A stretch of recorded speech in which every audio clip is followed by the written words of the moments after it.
It's Wednesday! You know what that means? AEW Dynamite is live from Phoenix, Arizona as we bring you our coverage tonight of Maximum Carnage, headlined by MJF defending the AEW Men's World Championship against the most wanted, the Ring of Honor World Champion Bandido. Oh boy, do we have a hot card for you here tonight from the desert. We also see the return of Kenny by God Omega, and the women take trios action in the tournament as Kris, Statlander, the Bears of Wrath take on the Triangle of Madness, Thekla, Skye Blue, and Julia Hart, who have their eyes on everyone's prizes. We also, again, as I will say, Kenny Omega wants to go one last ride. We hear the battle cry. Can the cleaner take one step closer to one last run as the AEW Men's World Champion? And we will also crown number one contenders in the fatal four-way for a future shot. FTR, Young Bucks versus the Gates Vanity versus Jet Speed versus the Don Callis' family's newest recruit, Jack Doyle, and of course, Mark Davis. But coming up next, Darby Allin seeks freedom, and the only face to him in that is the bastard Pac of the Death Riders. As we kick action off here tonight on AEW Dynamite. Thank you all for tuning in so much. Please like, subscribe, comment, tell a friend. You want to dictate the conversation? Super chat, pay up as simple as that. Why are we going backstage Samoa Joe to kick things off here? Because it's never quite enough to deal with fools. Well, Samoa Joe knows that Heyman and Page will stand as an obstacle towards him getting back to the AEW World Championship, so I wonder if he has a plan. He needs to prepare himself tonight. A trios task must be defended. So what do I do? A bounty? I just got the bounty thing, so you're like 2 seconds ahead of me. I'm gonna pause. I got you. Whoa! Oh shit! Bounty Hunter Brian King.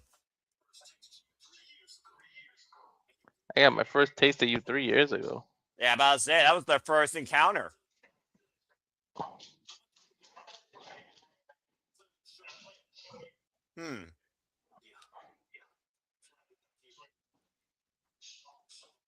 Make it personal and make some money. I thought it was business, though. Hey, why not handle personal business and get paid, huh?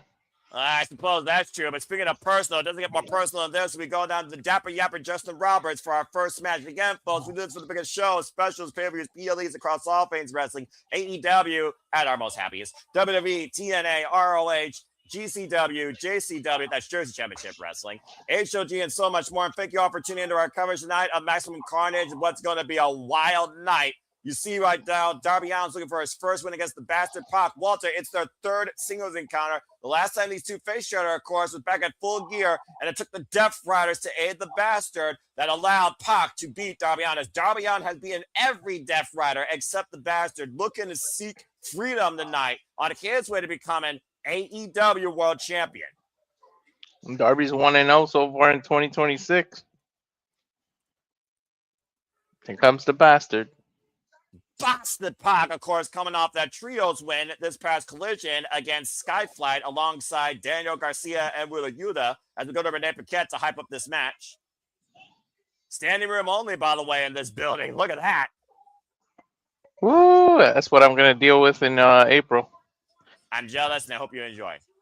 One of the events we're going to is standing room only. No, that's fair.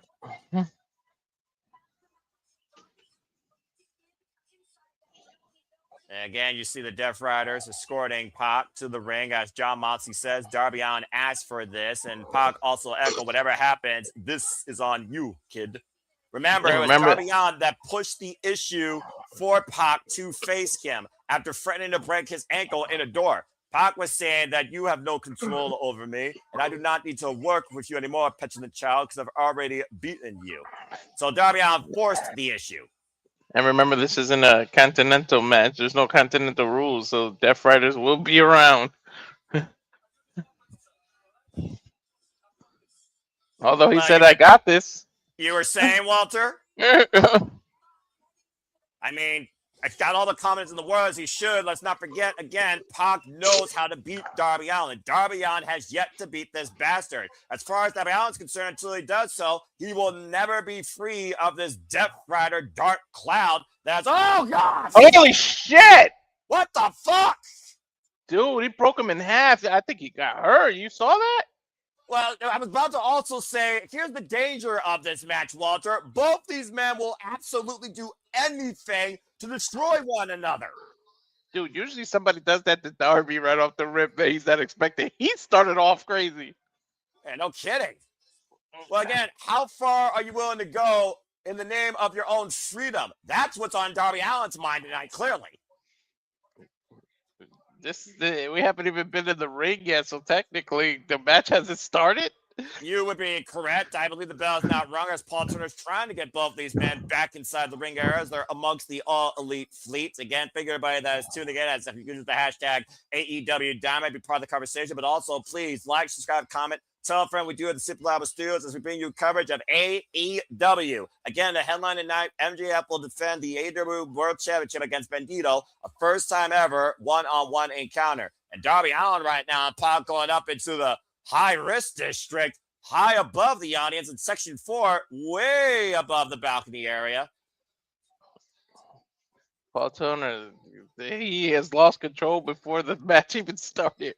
Well, think about this, Walter. Remember, the reason Pac was out on injury in the first place was due to his ankle. There's a reason why he was unable to defend the AEW Trios Championships. And the fact that Darby Allin looked to re-exploit that, it had to send Pac over the deep end. Now, Darby's focus for him to jive, I don't think I've ever seen him that heated in focus where he starts off the match like that. And Darby Allin, of course, the forward aggressor, similar shades of what he did, of course, to John Moxley. Let's not forget, when Pac came back, Darby Allin's going to do it against John Moxley in that coffin match at AEW All Out. Now Darby Allin looking down upon the bastard from up high. Coffin drop! We might not even get a match at this rate. Yeah, well, either way, he just crushed the bastard. This match hasn't started. This might not even get to be an official match. They might go all over the arena and never get in the ring. Well, I guess it's a consolation. At least that's carpet out there. But to your point, we are nowhere near the ringside area. You might as well turn this to Falls Count anywhere. Exactly. I think they're working their way back down the stairs now. Yeah, I think Pac wants nothing to do with this up in, let's be honest here, this is where Darby Allin has the advantage. Mm-hmm. You see Darby Allin with some redness, though, with that reckless abandonment after diving against Pac against the barricade, to your point, trying to cripple the former AEW All-Atlantic Champion's back. Pac is just running. He ain't going in the ring. At this point right now, Darby Allin's been nothing but the aggressor. Sidestep, though, Finn. Oh, God. Rebound German up the barricade. Holy shit. That was like doing the 21 that Bandido does without the ropes. Yeah, exactly. There was no bounce back off that barricade as Darby Allin hit torso first off that sidestep, and then Pac grabbing his body. Deadlift German on the floor. Double impact, front and back, and Darby Allin now the worse for wear. If you think about it, that's double whiplash because your neck whiplashes on the impact running into the barricade. Then you get a snap suplex on top of it. A snap German. That just goes back to the danger of the Death Riders when they use the outside to their advantage. And what is Statlander here pulling the steel ring steps away? Well, let's not kid ourselves. Darby, you said he might have the advantage, but Pac can get just as bastardly as Ireland can. And oh my gosh! Point made. Belly to belly against the steel ring steps front goes Darby Allin's vertebrae, tailbone, and head and shoulders. He has a tattoo of a spine. Even that might be broken at this point. Take a look at the replay, Walter. God! 3 points of impact against the front. Keyword, folks, the front of those steel ring steps off that snap belly to belly.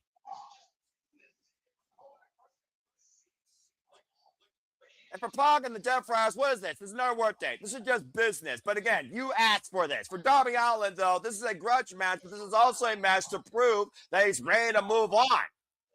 Allin can't complain because he asked for it, like you said. I think he's asking for the bell to be wrong. Well, we are finally back inside the ring, if that does mean anything. As you see right now, Paul Turner checking if Darby Allin can continue. You know Darby Allin won't quit. John Moxley said himself, this kid's going to get himself killed. The bell rings. We are officially underway for this match. As it looks like Puck is about to go from 0 to 7,200 RP. Yeah, that's hilarious. No, I think Darby's bell rung a long time ago. And the cover and 2.5 with the knee across the throat. I think his bell rung when he got belly to belly to the steps. Again, folks, you can be part of the conversation using hashtag AEW Dynamite. The night is sure to be en fuego as people are already talking about it on the X. And again, Darby and Pac are indeed going crazy, but I wouldn't expect anything less from these two reckless, ridiculous men with no regard for each other. Oh, jeez. Another whiplash. Keep in mind, this is just the opening match, Noah. Slingshot, face for a second row, cover, drive towards center in a 2 count here. This is when we're in for the rest of the night. Strap in.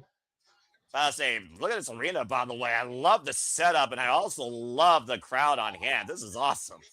Mm-hmm. It's one of the things I love about AEW. Each week, the show gets its own identity based on the audience at hand and the building that they take. I love the elevated stages, all stuff like that. There's Irish whip, Darby Allin rebound the ropes. Oh, man! I thought he was going to reverse that. That was just the impact of the throw. At 360, backdrop suplex. Now a German suplex with a bridge. 2 count only for Pac. He literally landed on his face, dude. That was crazy. Is there a bone in his body Darby hasn't broken? You know what? Go play Operation to get back with me. And we might need to operate on Darby after this commercial break. Stay tuned, folks. Let's quiet picture-in-picture. Fuck television. John Moxley said that Darby Allin is literally its own worst enemy. No one cares about this kid more than him. No one understands this kid more than him. And yet Darby Allin made John Moxley quit. Keep in mind, he's beaten Willow. He's beaten Daniel Garcia. He's beaten John Moxley. He's beaten Claudio Castagnoli. And Lord knows Darby Allin does not fear Marina Shafir. But there is only one defender he hasn't beaten yet, and that's Pac. This dude is broken. I'm telling you. Yeah, you know that kid song that this bone's connected to the lyrics will be all messed up with Darby because nothing's connected where it should be with his body. Well, considering the human body has over 200 different bones in it, I mean, your guess is as good as mine as far as what the human cadaver hasn't broken yet. Again, folks, our opening match here, grudge match, Darby Allin versus Pac, still to come tonight. We have a fatal 4-way to crown new number contenders towards FTR's World Tag Team Championships. Kenny Omega returns to in-ring action. Trios action amongst the women's division with the Babes of Cosmic Rappers Triangle Madness. And it all headlines with MJF defending the AEW World Championship against the most wanted, the Ring of Our World Champion, Bandido. And so much more tonight on this Maximum Carnage special delight tonight of AEW Dynamite. Darby Allin can't even get up on his point. I think since that barricade German combination, I haven't seen Darby done one offensive move since. Yeah, if nothing else, he's just proven how reinforced the arena is, being a crash test dummy, throwing in everything that is embraced by steel. Right? And thank you, Safet. Again, I hope everyone enjoys our coverage. We love covering AEW Dynamite, but in general, we just love covering professional wrestling. But I think it's safe to say that, Walter, you and I have really enjoyed Wednesday nights the last 3 weeks in a row. Oh, yeah. It's kind of getting a little bit more of a traditional thing in a sense. All right. Again, do the people want it? Let us know in the chat. Do you want to see covering AEW Dynamite on Wednesday nights? Let us know in the comments down below. What do you hope to see out of 2026 for the Super Reliable Studios? For the passion continues to persist only because of you, and I don't know how much longer Darby Allin is going to persist in this match with Pac fully on the attack. He's got him yoked up with his boot against the rope, right? I seriously can't even remember the last offensive move that Darby has done. Seriously. The tope suicide at the very beginning against Pac and the coffin drop out of the high stands, and that's it. Oh, right, pretty much. Irish whip, hard torso first into the turnbuckles.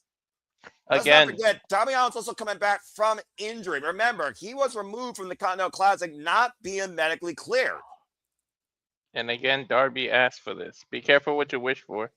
Well, again, you want to try and start anew in 2026. What do you do to remove yourself from your past? That's what Darby Allin's trying to do tonight, Maximum Carnage. As we are back here tonight, folks, AEW Dynamite, Capacity Crowd live, Phoenix, Arizona, hot in the desert. Darby Allin versus Pac 3. Darby Allin looking for freedom while he is 0-2 against the Bastard in this grudge feud. Headbutt takes the Bastard down. And both men are 1-0 so far in 2026, so somebody's going to have to lose. Darby Allin taking Pac off his feet. To your point, Darby Allin coming up that win against Willow on Collision, even though Daniel Garcia and the Death Friars got involved. Darby trying to get feeling into his hands. And probably every other part of his body. Let's not forget about that ridiculous belly-to-belly on the front of the steel ring steps, getting 3 points of impact against Darby Allin's entire being. Dude, I think he just literally popped his own wrist in place. Did you see that?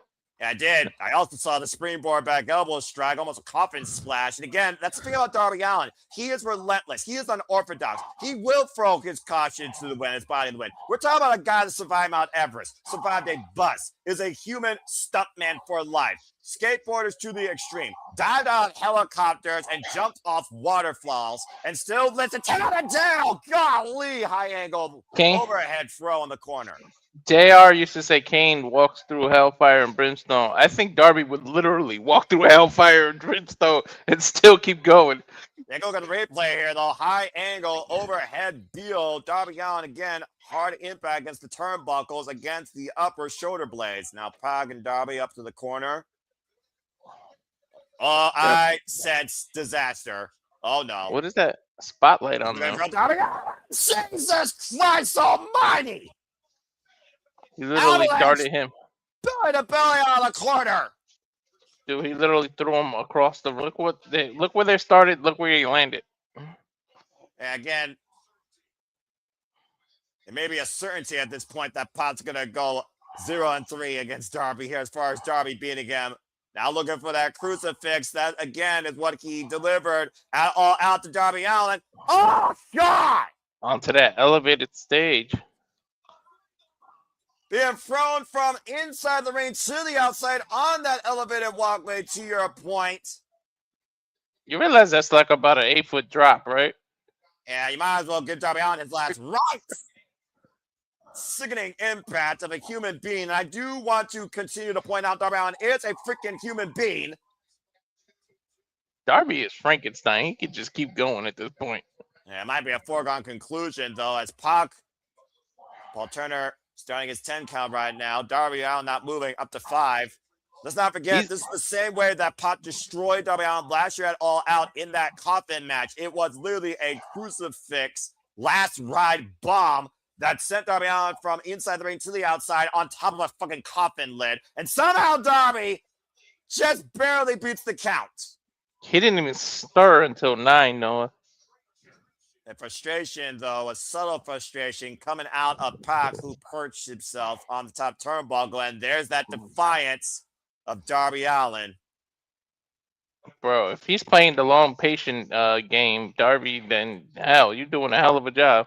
Whoa, wait a minute. Back, we talked about before that ankle, though, and Darby Allin immediately seeing Pac may have tweaked that left ankle, as you saw the way he landed. An ankle pick by Darby Allin. Now Darby Allin going up to the top. What the hell is he getting? That's from looking for a coffin drop to the floor. Yeah, I told you he's playing the long game. He let Pac get overconfident, and then he jumped off the rope and landed on that same ankle. And Darby Allin right now capitalizing on that opening. To your point, Walter. I think what did we didn't see Pac for a year at least. I think over a year. And meanwhile, coffin drop on the apron. He caught Pac, though, but again, more damage done to Darby Allin's back. Pac has had 2 major injuries in AEW that took him out for a long time. Yeah, again, we haven't seen the bastard Pac, to your point, last year. We didn't see him after the titles were vacated prior to Spring Breakthrough. He came back at AEW All Out to AJ Moxley in that coffin match, and has been a mainstay ever since. And right now, Paul Turner checking on Pac, while Darby Allin staying on the attack, throwing his body corner to corner. And again, you saw the way his back gave out there for a moment. And oh no! And he came back a bigger man than I've ever seen him. And Paul Turner just got collided by Darby Allin's side of his body between the bastard. We have no official here right now in this matchup. But who does that benefit more? Because remember, that means Darby can use whatever he wants right now. Yeah, but that also means Pac can do whatever the hell he wants. To your point, though, Darby Allin, though, able to scalp Pac, turning him over. There's the corner, the Scorpion Deathlock. He should reverse it so that Oh, that's pressure on that ankle. I think he's waving to the Death Riders to come in, and he's tapping, but Paul Turner can't see it. And about to say with a Yuta can though, shotgun drop it with a Yuta chair to the face, but that's only one Death Rider. Where are the rest? Darby Allin again, who's been fine. He's been for last year. Scorpion Death Drop. And But Darby see, right he left now, the chair. again though, he's also not letting Pac get any distance. Scorpion Death Drop to Pac. Move the chair. Move it. There you go, Darby. On center of the ring now. Darby, wait a minute. Oh my God, Darby might be taking it too far, Noah. But remember, he threatened to shatter his ankle in a door if he didn't accept this match. How much is he willing to go to get freedom? To destroy the bastard Pat tonight and put him back on injury. But don't go to his level, Darby. And Darby, second row cover drop to that shared ankle. Destroying Pac's left ankle. And putting him right back. Center of the ring, Scorpion Deathlock applied. Paul Turner in position. If he taps again now. And that's it. Darby Allin gets it done finally. Not only did he get it done, but he made Pac tap. Darby Allin, for the first time in his career, has beaten the bastard Pac, which means he has beaten every single Death Rider. He's cleaned the Death Rider's house now. Can he move on now? According to what Darby Allin said back at New Year's Smash, that was the intended goal. I hope finally, and I really do pray this, that Darby Allin can find peace with himself and the past to build a safer and brighter future, not involving a Death Rider. Now go after Ricochet or anyone else with a title. And you see the rest of the Death Riders checking pot, though. Again, Darby Allin with a coffin drop off the second rope to that chair trap ankle. Again, fans, our main event still to come tonight. MJF versus Bandido. Kris Statlander and the Beards of Rap take on the Triangle of Madness, and the Cleaner returns in the action. But again, congratulations to Darby Allin freeing himself from this Death Rider dark cloud, as Pac might be going back on injury once again as we go to full commercial break. Fuck television. Well, that was a red hot start as I expected. Damn. Moxley stole Darby's opportunity last year. And with all these people throwing their hats against MJF, Darby might add his name now.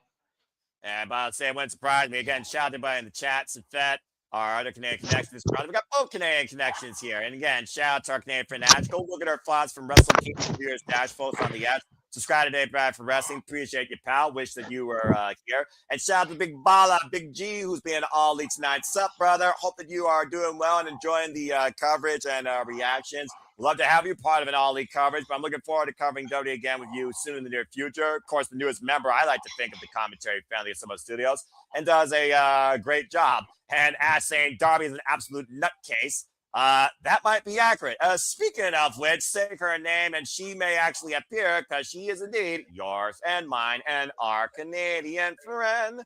Ash made it. Hi. Hello, Ash. Hello. Glad you made it. How are you? I'm good. Sorry for running late. I was helping my mom make and eat dinner. Hey, you know what? Priorities are passions, and you gotta take care of the family. I respect that. Anyway, so Ash, what the hell? You see what Darby Allin's willing to go towards something he sets his mind to. I'm gonna imagine what he's gonna try and do now on his pursuit for the AEW World Championship. Clearly. As if he does go for the title, because you got to keep in mind, Darby's one of those people who said he doesn't want to go after the title, but who's to say he can't go after the TNT title, the national title, or whatever mid-card title AEW has? And there's clearly no number one contender. So many people are throwing their names in the hat that the only number one contender was Bandido. He gets his shot tonight. Exactly. And let's not forget Brody King is now also looking for gold this year as a singles player. As of course, we saw him against Barrett Brown this past weekend on Collision. So you got freaking Brody King, Darby Allin, Kenny Omega, Samoa Joe, Heyman and Page, Swerve Strickland, and who knows who the hell else might step up. Good to see Darren G also, of course, in the chat. Elizabeth thinking Pop might be legitimately hurt. Medical staff checking on him. Been injury prone since AEW's birth. Well, I mean, he's definitely one of those people, to be fair. Everybody gets hurt, man. Look at Powerhouse Hobbs. Right? Anyway, welcome back, folks, to AEW Dynamite Maximum Carnage. As we also learned earlier tonight, Walter, Samoa Joe has placed a bounty on the Hangman, and the bounty hunter himself is looking to collect, as we got an impromptu match here with bounty hunter Brian Keith. Shoot. Look at Keith Lee. We haven't seen him in like 2-3 years. To be fair, Keith Lee is going through far more than probably we even know. And also, bounty hunter Brian Keith singing his 15th AEW win after him and Big Bill came up short, claiming that bounty against Jet Speed on behalf of the Don Callis family. Yeah, we'll see if he collects a bounty on Hangman. Speaking of Hangman, we saw Heyman at Famous Force Stricken last week. Ash destroy the Ops in that lights out tag team match. We think about Darby Allin being removed from his past. Are Heyman and Swerve now removed from the Ops and looking forward towards the AEW World Championship? I mean, I don't see why they didn't go after the tag titles because, well, after what's in store for the 4-way contender match, right? So let's say whoever wins that 4-way, right? And if they don't happen to win the titles, who's to say Swerve and Hangman can't be next in line for that? Cowboy Shiznak has entered the desert. Referee for this contest, Aubrey Edwards. Let's hear it for Aubrey. And of course, him and on Page, you gotta wonder how much wear and tear is still affecting the former AEW Men's World Champion after that hellacious lights out tag team match last year. 19 wins, by the way, folks, this past 21 singles matches. One of those losses being, of course, to Samoa Joe, thanks to Hook, who definitely got what was coming to him last week. And bell rings, we are underway. And again, folks, it's an impromptu match here. Samoa Joe has placed a bounty here, and it looks like we got a 4-person boost. This should be interesting. Hello, JJ. Welcome finally on screen. Hello. Bounty Hunter right now taking on him and Adam Page. Of course, Bounty Hunter Brian Keith talked about prior to this, he hasn't gotten a taste of the Hangman for the last 3 years. Big boot. Hangman went for the high boot, but Brian Keith beat him to the boot. Knife edge chop. Ow. Chops here. Of course, we also seen Bounty Hunter Brian Keith recently in a singles action as well. Seemed like Big Bill and Bounty Hunter Brian Keith looking for a different path as of late in AEW. Up kick denied. Don't forget that Big Bill Oh! is out there. Well, I mean, Big Bill and Bounty Hunter Brian Keith, they've kind of been ride or die partners since who knows how long, since that tree finally rotted away. We gotta say, him and Adam Page's gotta be one of the toughest SOBs in AEW, considering what he's gone through that 2 years of hell with Swerve Strickland and bringing that title back to light. And again, folks, AEW Dynamite continuing forward. Of course, we have AEW Grand Slam down under in Australia. We also, of course, know the first pay-per-view will be AEW Revolution in March from the Staples Center. And we have Maximum Carnage Collision this weekend. It will be on delayed coverage, folks, due to other priorities. Of course, stay tuned for that. Sunday, 3 p.m. Eastern Standard Time, clubbing shot to the back of the head of Bounty Hunter Brian Keith. It's Heyman, slingshot plunge to the floor. Collision's on a Sunday, right? Yeah, exactly. Of course, this weekend is fully loaded with wrestling. We got GCW double coverage. We also have, of course, TNA Genesis and so much more to come. Of course, the one time I have a Saturday off, Collision's not on air. Go figure. Well, it is what it is, pal. At least, you know, you still can watch it whenever you wish. Whoa! That's true. Thank goodness for PVR, am I right? Hey, that's the freaking truth. Heyman bouncing off the ropes right there and taking out Bounty Hunter Brian Keith. Heyman's been in full control of this match so far. Are you surprised? Well, I mean, again, I do think about how much wear and tear could have happened last week with him and Page and Swerve Strickland, who tagged together one last time. Why I believe that these two could be the most lethal tag team in AEW and maybe granted the tag team titles. But clearly, Heyman and Swerve have the World Championship in mind. And we'll be watching tonight's main event very closely. The knife edge chop. It kind of surprises me that Samoa Joe didn't put a bounty on both Heyman Page and Swerve Strickland. Honestly, I would say if it wasn't for Swerve Strickland, I think Heyman would have become as dangerous and as driven as he did. You think possibly like Joe might see Heyman as the bigger threat? Well, considering that's the man who took the title off of most recently, but of course, Swerve Strickland created a dynasty off Samoa Joe. The jury's out. Oh, man! Oh, yeah, that's right. Swerve beat Joe at Dynasty. What was it, in 2024? Correct. And that freaking pop-up Kokeshi headbutt to him and Adam Pearce has turned this match completely in favor of the Bounty Hunter, Brian Keefe. Will the Bounty Hunter collect tonight? Stay tuned. Let's require picture-in-picture. Fuck television.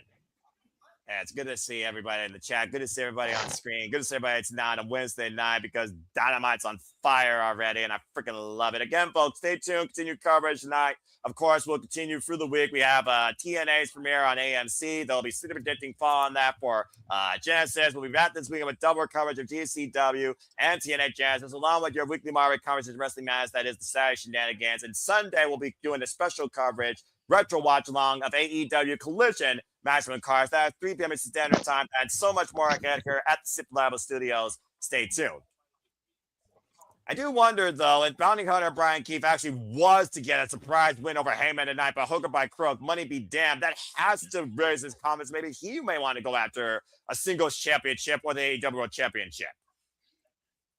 Definitely raises his stock. Oh, absolutely. Especially like beating a former world champion as well in the process. And speaking of former world champions, still to come tonight, the cleaner Kenny Omega returns. As Kenny Omega is looking to show, can he hold the title one more time? Well, I mean, I'd like to see that, but I don't see it happening, sadly. Well, you know, the time. Oh, man. Hard hours, but time will tell. This will be Kenny Omega's first singles match, by the way, folks, since losing the AEW International Championship to Kazuchika Okada at AEW All In. Oh, wow. It's been that long already? That's correct. Of course, the only other time we've seen the cleaner Kenny Omega involved in AEW as of late was alongside his elite brethren and even Jungle Jack Perry. He's only been popping in a few weeks at a time, and then he's off television again. Lighter schedule because of diverticulitis. Yeah, and I also think that Kenny Omega is aware of that ticking time bomb inside his gut. He's been aware of that ever since coming back. Wonder could he still do this, but he's still going to give it his all. Of course, we covered somebody that gave it his all one last time, January 4th at Wrestle Kingdom, as we saw the retirement of Roshi Tanahashi. Brock Lesnar literally had 3 surgeries due to diverticulitis, and it literally had forced him to retire from the UFC. And right now, I don't think it's wise for Bounty Hunter Brian Keefe not to retire from this chop exchange against him and Adam Page. You see the wide-eyed stare in that cowboy. We're back here again, AEW Dynamite, Maximum Carnage, Phoenix, Arizona. The entire Sublime Studios all-elite team on the call for you here for the time being, it seems. Walter Cruz, our Canadian fan Nash, and the regular wrestling JJ Woods. I know JJ's here primarily for Willow and JF, but it's still good to have him here regardless. And the sidestep, considering his tumultuous history of what he feels about him and Adam Page, why some people can't remove her girl from the past. But I do think it's literally in the intro of Shenanigans. His thoughts on the Hangman. Oh, trust me, I'm well aware. A rising knee strike by Brian King. Up with the knee strike and exploder. Here's the cover. Hook on the far leg side press and the 2 count for Brian Keefe on him and Adam Page. I haven't seen Brian Keefe this intense in a long time, actually. It's kind of refreshing, to say the least. And again, JJ right now taking a bit of a reprieve. Again, maybe too many cooks in the fire or cooks in the kitchen. Also, he may not have much to say regarding this match. Stay tuned, folks, because I'm sure he will have all smiles when it comes to Willow, because I know it's the primary reason that he's always here. Again, I always appreciate American Wrestling JJ Williams. Him and I never fully agree on everything, but we always butt heads on more than just a Blue Thunder bomb, etc., etc.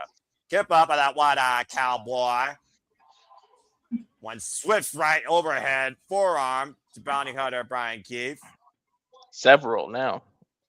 Across the ring, sunset flip the road through. Heyman, though, sliding lariat. And the cover, hook up both legs, a kick out by 2. So JJ can also pass his hair more spreader because of the new haircut of his. That's hilarious.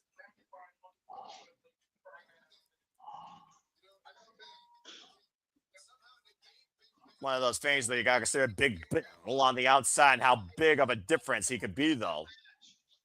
Fireman's carry denied. Now, look at this. Nice modified pin here. His own shoulders on the ground, though, but Aubrey's not in the right position. The belly explode in the corner. Hook of the far leg by Bounty Brian Keefe. Gets a 2 count again. Him and Adam Page after the inside leg cradle capture. Keith reminds me of like a Gresham, just small and just big, dude, at the same time. Think about all the damage, though, being done to Hangman Page's neck. Of course, we've been talking about that since AEW out last year against Kyle Fletcher. You see the frustration coming out, though, of Bounty Hunter Brian Keith. You think about, again, that lack of confidence. Brian Keith. Smoke him if you got him. Maybe looking to put a... Oh, man! A short-range lariat as Hangman Page looking to snuff out what Bounty Hunter Brian Keith was looking for. Big Bill, though, trying to pick the ankle. Create some advantage here. Almost lost his footing. Moonsault off the apron. Great scouting. Watch Big Bill, though. Oh, man. And Big Bill might be looking to collect here. Oh, Strickland, what the hell? Dude, someone that big should be doing perfect moonsaults like that. He's got the neck of Big Bill wrapped in that chain. Heyman, though, the high boot, though, creates distance over the top of the box shot. Lariat. Bang! Cover, 2, and Heyman with the win. You could have counted till 50. He ain't getting up. Well, clearly, Strickland, Heyman, and Page have the same idea in mind, but are not looking to be claimed part of Samoa Joe's bounty at any time. We saw what Heyman and Page and Strickland took the ops out last week. That was a clear message to Samoa Joe, no doubt about that. I ain't think of Swerve saving them because they said our team was it served its purpose. Now we got trying to go after the singles title, but I mean, guess they got each other's back for now. Well, as great as they are, as Ash's point, as singles individuals, you do wonder if they're even more formidable as a duo. Looks like him and Page has a microphone. Of course, then they have talked about if anybody wants to challenge for my Triple B, rack up some wins and talk to Tony. Dude, if they get together as a legit team, I feel bad for the tag team division. Well, let's hear what Heyman and Page has to say.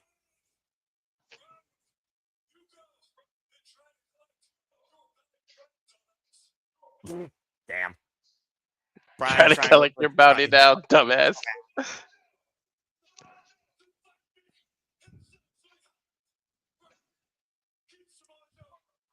He's saying Joe wasn't man enough to face him himself, so you got to hire people. I mean, to be fair, that's kind of what Heyman and Page has called Samoa Joe out on since stealing the title. Now Swerve got the mic.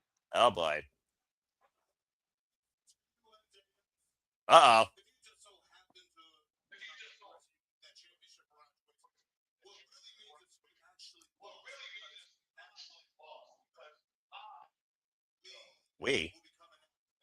Oh, shit. Uh-oh. Is that a warning or is that a threat, Walter? A little bit of both. I think they want to take Joe out of the competition of who gets title shots against MJF. I think that's a fair shout. MJF has no short of competition. I'll tell you that. No shortage. Flares house! Whoa, wait a minute! Whose music is that? That's Kenny by Omega! Listen to that reaction. I only heard one note pulse. I just saw the name come on the thing. I'm about to say, we all know that name well clear as day, Walter and Ash. That's Kenny Omega. I think they're all trying to make a case for why they should be number one contender. Give me this triple threat match at some point. Ooh, I wouldn't mind that. Save that, build it up for Revolution, perhaps. Well, we know how much the history with Kenny Omega and him and Page goes. Hell, they fought each other over the damn title. They were once tag team champions. And Swerve Strickland, Kenny Omega has heavily endorsed in AEW. Look at what we have in this moment right now. 3 former AEW Men's World Champions. There's a lot of chefs in that kitchen. I know that food is going to come out great with these 3. Kenny Omega, the second longest reigning AEW Men's World Champion, by the way. I got one going for Swerve's mind, though. More particularly than Hangman. This should be interesting.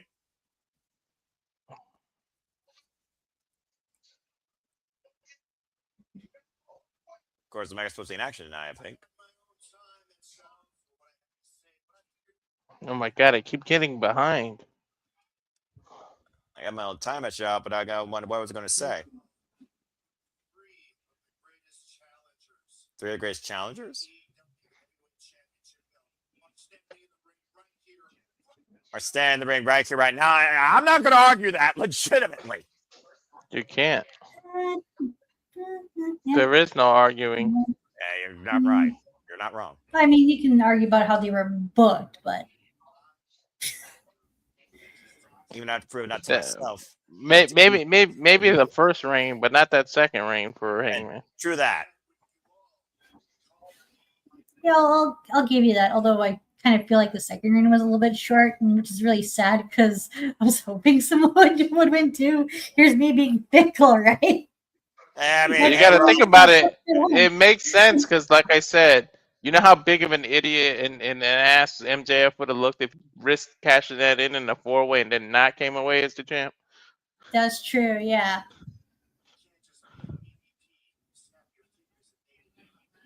Can Omega realize you can't just be an EVP, snap your fingers and make it happen? You got to win a couple of matches first.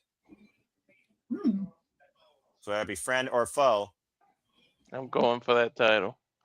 Well, clearly all 3 of these men got their role maps set for 2026, and they know what the goal is. Become champion. Everyone wants to become champion and hold that title again. Heyman said there's 2 of us that wants that championship. Yeah.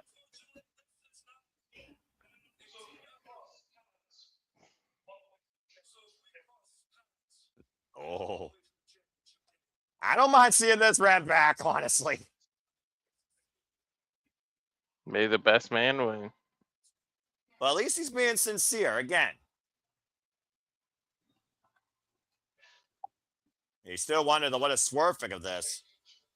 Kenny Omega interjecting himself in what Swerve was saying that he and Hangman were planning to do. Swerve is given though. If looks could kill, dude, Kenny would drop dead right now. Can you believe that Swerve and Kenny Omega have never met each other in a match yet? Dude, the AEW keeps giving us first time really? matches. That's No, and AEW has between the last couple of weeks, AEW has given us 3 first time matches. And a whole lot of first times to think about. It's Kenny Omega, him and Swerve Strickland all have their eyes set on the AEW Men's World Championship. Oh, shit. Is that the Kyler family? What else you think that is? Yes, it is. Yes, Well, it is. as much as we want to remove ourselves from the past, man, here comes the what's this looming past too? of Kenny Omega's life. It's the Callis family C team. That was good, right? It's not even the B team, it's the C team. That's the first and most smartest thing you said all night. Damn, why is it gotta be the smartest thing? Like, I've barely been here, bruv. Damn, why you roasting me? I know what's going to happen later tonight. I know you're going to piss me off somewhere, so I'm just preparing in advance. If the Callis family were the vowels, this team would be the Y. Damn. That's a bar right there. By the way, folks, this is a legitimate heel being booed in this business, by the way. Every time he takes a mic, not a single person cheers. I mean, can you blame them? They haven't given them a reason to cheer them. I do. I like Don Callis. I've respected him since he was the Jackal. Hey, at least he can talk. I mean, some people get drowned out. True that. Well, he's got a loud enough voice where he literally could echo his voice across a freaking concert hall. Concert hall, concert hall, concert hall, concert hall. Sorry, you said echo, so that's fair. I went with it. And Don Callis trying to make it personal again. Talking about Golden Lover Kota Ibushi, whose ankle got shattered in part thanks to Josh Alexander. Between the 3 of them standing there, have they even have a win between them?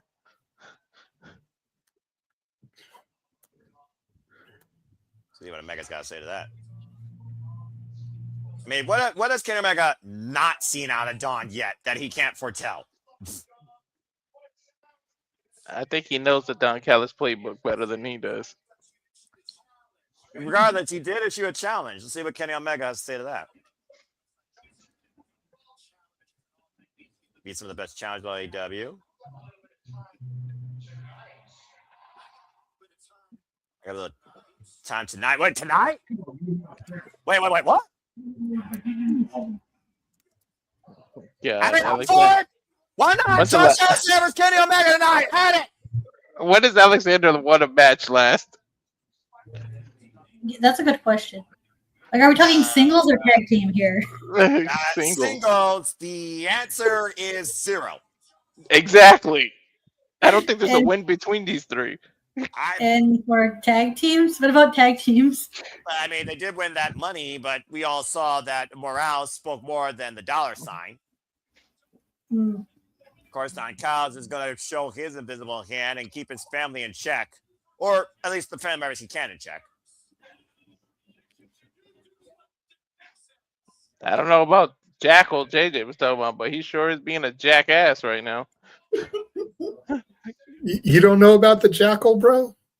No, I do. I just wanted to say jackass to go with it. Oh, okay.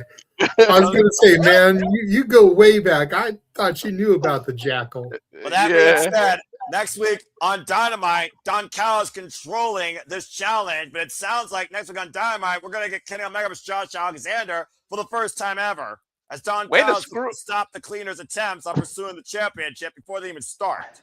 Way to screw Phoenix there. Sheesh.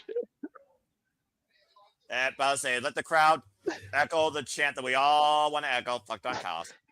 They just dick tease Phoenix, man. Well, Don Callis has always been that.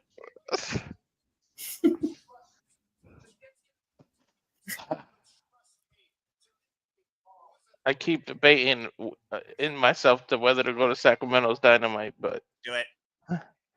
Save your money. I was gonna say I dropped a lot going to April already. I was gonna say, bro, while you're over here, Noah, trying to be the devil on his shoulder, let's not forget that this dude dropped damn near $1,200 in a matter of minutes while Ed was on our show for me and him to go to Vegas, get an Airbnb and tickets to all the GA stuff. So you're going to something justified that's going to be family friendly and far more entertaining than the Fed, then I will say I allow it. That being said, next week on Dynamite, Kenny Omega versus Josh Alexander for the first time ever. And we'll see how Omega starts his road through challengers towards the AEW Men's World Championship. And I still got close to 600 more for this rental. Phoenix Showers going backstage right now with Nate Paquette with Brody King, of course, the buddy of Bandido. Is that the translator? That's exactly what it is. That's John Cruz. Jesus, why do I got to share a last name with this guy? Please tell me he spells it different. C-R-U-Z. Oh, you fucking bastard. Cruise your way out of my TV screen, please. Wait a minute. Did he just say that we have a match? I mean, John Cruz could wrestle in a suit. Why not? Next up, folks, Brody King's in action. Violence Unlimited. Next. Definition of a squash match. And you know what? Check your messages. I'm fine seeing somebody squash. We go to full commercial break for television. Well, Swerve Strickland, Heyman Adam Page, Kenny Omega. These three are bound to collide at some point in their pursuit for the AEW Men's World Championship after tonight. I'm looking forward to any of those type of matches in sequence with any of those three men, in my opinion. Well, now that I'm officially back here and my computer isn't glitching right now. Hi, everybody. Oh, that's what it was. Welcome back. Welcome officially to the call. How are you? Dadgummit. I'm doing well.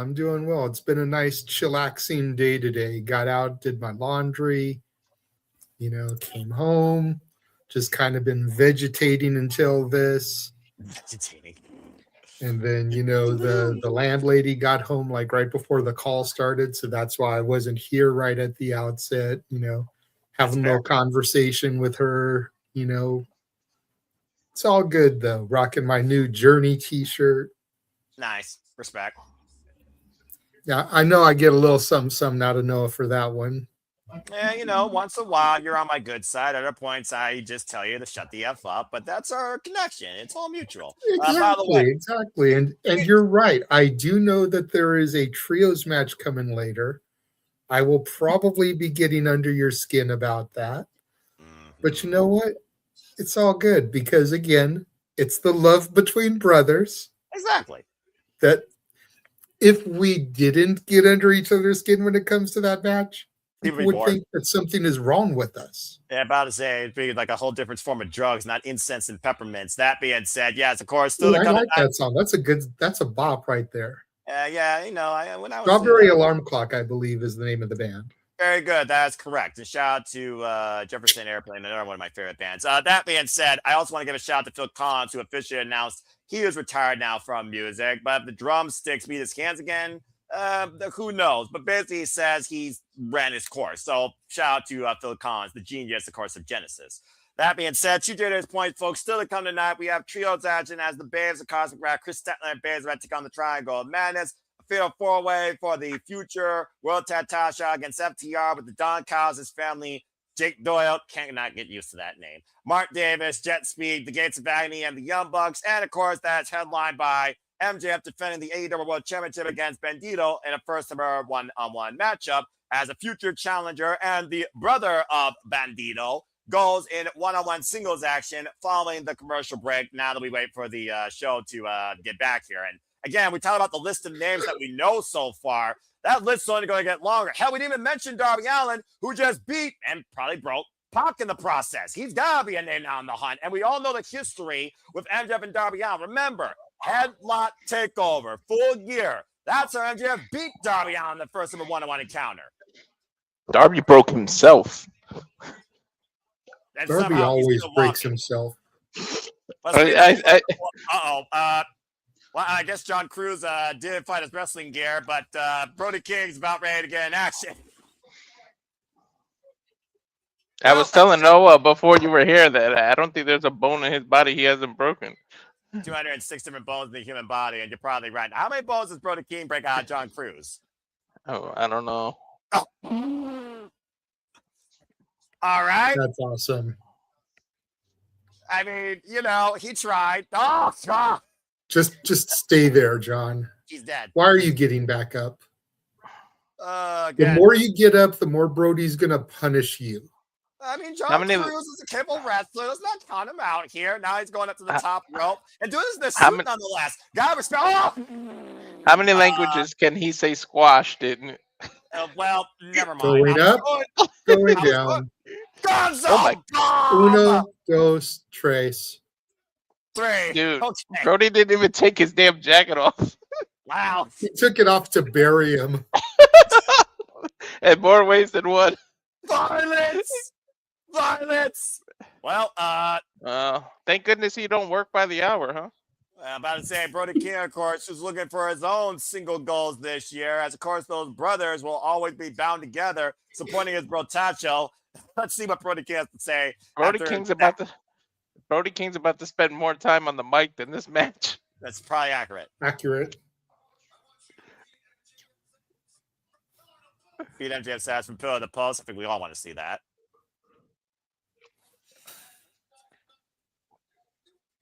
After now, be an honor to step in the ring. The first new AEW champion. Yeah. First new AEW champion of the year. But Brody King definitely hyping up our main event to come tonight. Can Bandido seize the richest prize against everyone's favorite scumbag, or is he truly still better than him? MJF and Bandido still to come tonight on Dynamite. Oh, that was freaking fun. There are too many people chasing the title. I told you MJF got a big ass target on his back That's some now. crazy shit. A championship picture with challengers and a dump of them.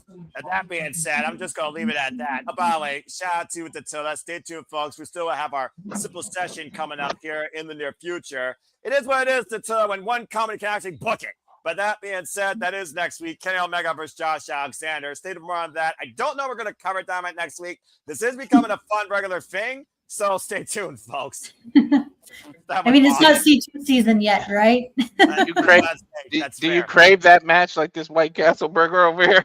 Well, speaking of craving, I crave professional wrestling every day of the week, and MJF craves to prove that he's better than you, and you know it. Of course, we called him the smartest man in the room as he seized the title at World's End, but he's never faced Bandido one-on-one. The only time these two shared a ring outside last week when he got hit with the 21 plex was the Casino Gauntlet match. But we know MJF can beat Luchadors because he did take Mystico's title and mask. And I don't think Bandido forgot about that.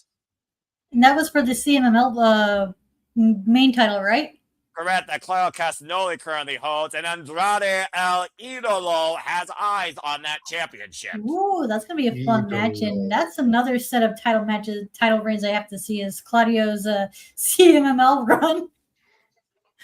Well, again, we got a lot of stuff ahead here. Again, our main event, folks, to come tonight, MJF versus Bandido, as we now prepare for Fatal 4-Way Tag Team action. JJ, I already know one team you're not going to pick, but again, Don Callis family on our screen. Fuck Don Callis. As we see who challenges FTR next.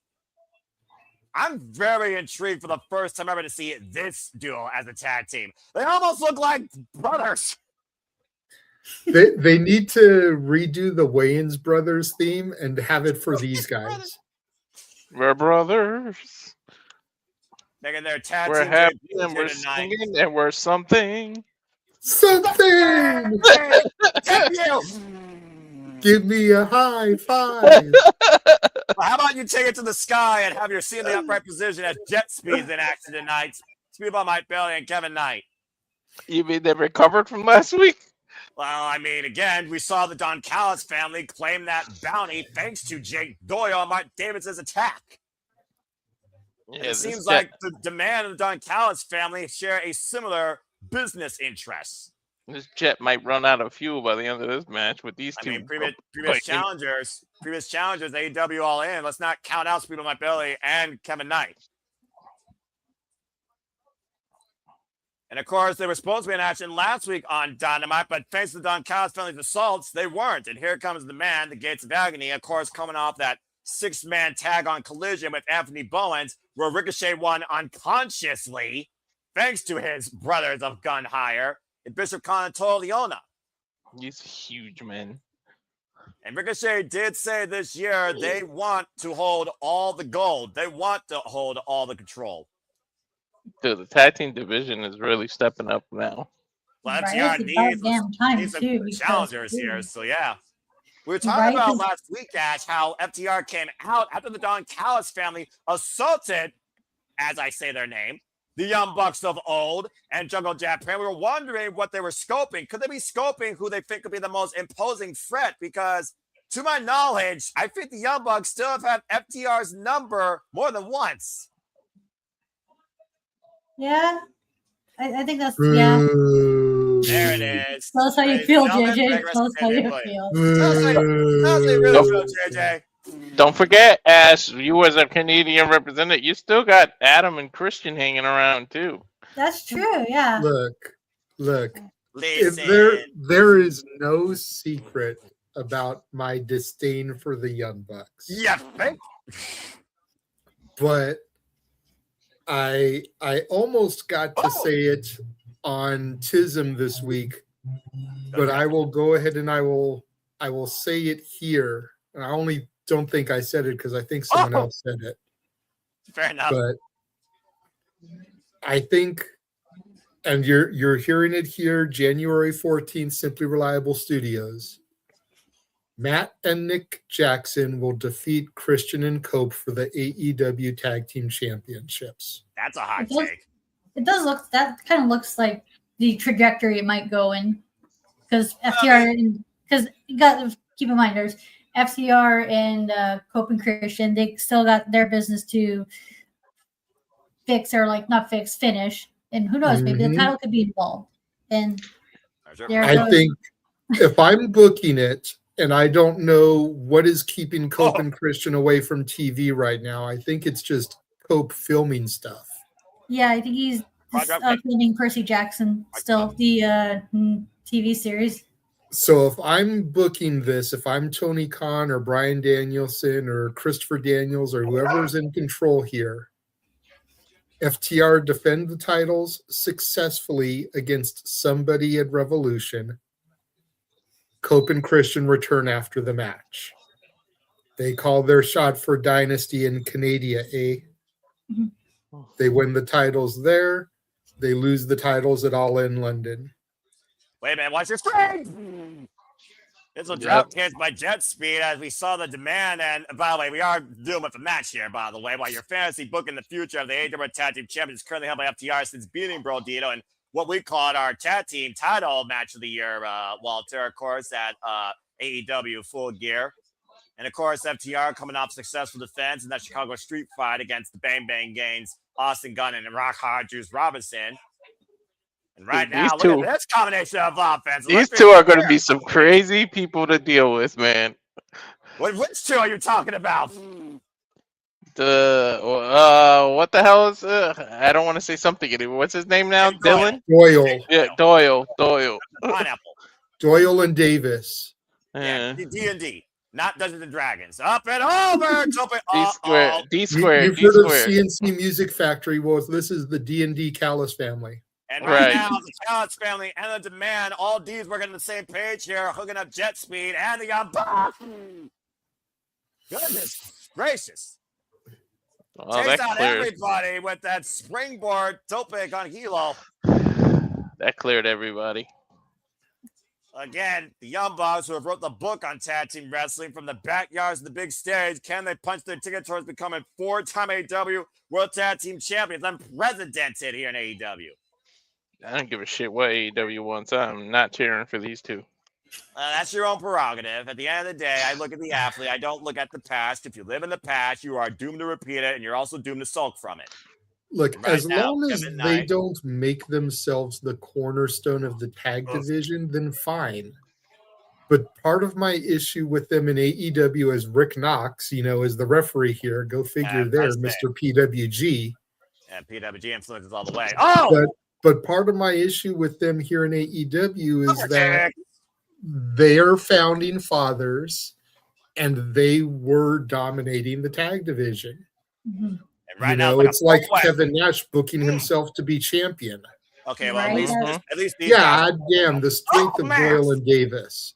And I'm not gonna, and it's because of that reason you mentioned is why I was so happy that the Motor City Machine Guns went over to WWE, because I knew the moment they would go to AEW, this is what would have happened. And tell me if I'm wrong about this shit, okay? They would. Yeah, you're not wrong. Right now, they would have built up the Motor City Machine Guns just so that they can lose to the Young Bucks. And right now they're in catering to the Young Bucks, and then be relegated to Ring of Honor. That's exactly what would have happened, because that's what happened to the other tag teams who had tag titles and lost them to the Young Bucks in that period of time. When did Joe Leona learn how to do a fucking moonsault from the apron? How about that for a real conversation? Besides, when was the last time the Motor City Machine Guns competed in a tag team match, Ash? All hell's breaking loose. They're on tour right now. They're pumped up. About to say Google buffer. That's why they haven't been on TV, because they're touring elsewhere. They're touring with their band. They have a band? Yeah, they're a punk band. Oh. That's why they haven't been on TV, because they're on tour. Other priorities outside wrestling. I guess that makes sense. Anyway, if Jericho can leave periodically to do tours with Fozzy, why can't the Machine Guns leave periodically to tour with their band? I guess that's fair, but the most influential tag team in TNA wrestling here is the Totally did a fucking moonsault from the apron. What the hell could this big man not do? Big man can do things that cruiserweights were only known to do back in the heydays of WCW. Like Hangman. Look at Hangman when he does those moonsaults. I mean, Heyman's not necessarily, a cruiserweight. He's a hybrid wrestler. He's an all-rounder. But you're seeing a giant-ass Samoan do a freaking moonsault from the apron, though. That's a different conversation. I was going to say, one thing I haven't seen Toa Leona do a lot lately is win matches. You haven't watched AEW as of late. You would have been watching the Demand win 6-man tag last week on Collision, and Demand running. Did he get the pinfall? I can't tell you who got the pinfall. Does it matter if it's a team, JJ? Well, if he didn't get the pinfall, then Toa Leona hasn't won matches. He's been on the winning team, how we're going to go about but he didn't get the win. It doesn't matter who gets the win if the squad gets the win. You're going to question that logic, mister? If it's in the books, it doesn't matter. Nice overhead bill by Speedball Mike Bailey. I got to have something to mess with you with, Noah. Yeah, even if I have to correct you 10 times over out of 11. That's right. Because there's that one time that you don't, and I hold on to that. Well, hold on to it as long as you can, because eventually you're going to be with a complete 0%. Just like how you hold out for a hero till the morning light. And non-copyright. These freaking behemoths in black trunks, black boots, black knee pads just ruling the field. I like this team, honestly. Just nothing but straight up happy. Brawlers. I'm just happy AEW has a strong tank division finally. It's about damn It's time. been a while. Yeah, it's been a while, actually, right? to see a foundation in the tag team division of All Elite Wrestling, for sure. That's what I was saying. It's going to be... But then the Young Bucks dominated and they buried everybody. Yeah, and then they lost everything, and now they literally were with the jobbers, and now they're back to for one last run. We've been talking about the Elite this year, and we wonder how much longer the Elite has, honestly. Nice sense on there by Jake Doyle. Never will get used to that name, by the way. Just saying. I say Mark Davis, of course, tag team special in his own right, talking about the outlook of the tag division. How about the outlook of the tag team attributes to the competitors here? Bishop Conto Leona gets Vagny, previously involved in World Tag League. Freaking Mark Davis, formerly part of Aussie Open, multiple-time tag team champion across other companies, including NJPW and, of course, as I talked about earlier, Ring of Honor. Jake Something, former Deadlock Pro Wrestling tag team champion alongside Speedball Mike Bailey, and, of course, Kevin Knight, former IWGP tag team champion alongside Kushida. Covered now by Mark Davis and Kevin Knight with the save. And, of course, the Young Bucks, as we talked about, notorious. Don't forget, Aussie Open had... You were saying, Ash? And I was about to say, Aussie Open did really well in Progress Pro Wrestling as well. So that's what happens when a jet hits the wall. Jake Doyle right now literally just throwing his body in front of Kevin Knight. Oh, my God. Stellar German by Mark Davis. This is like a really good choice for Doyle and Davis because yeah, exactly.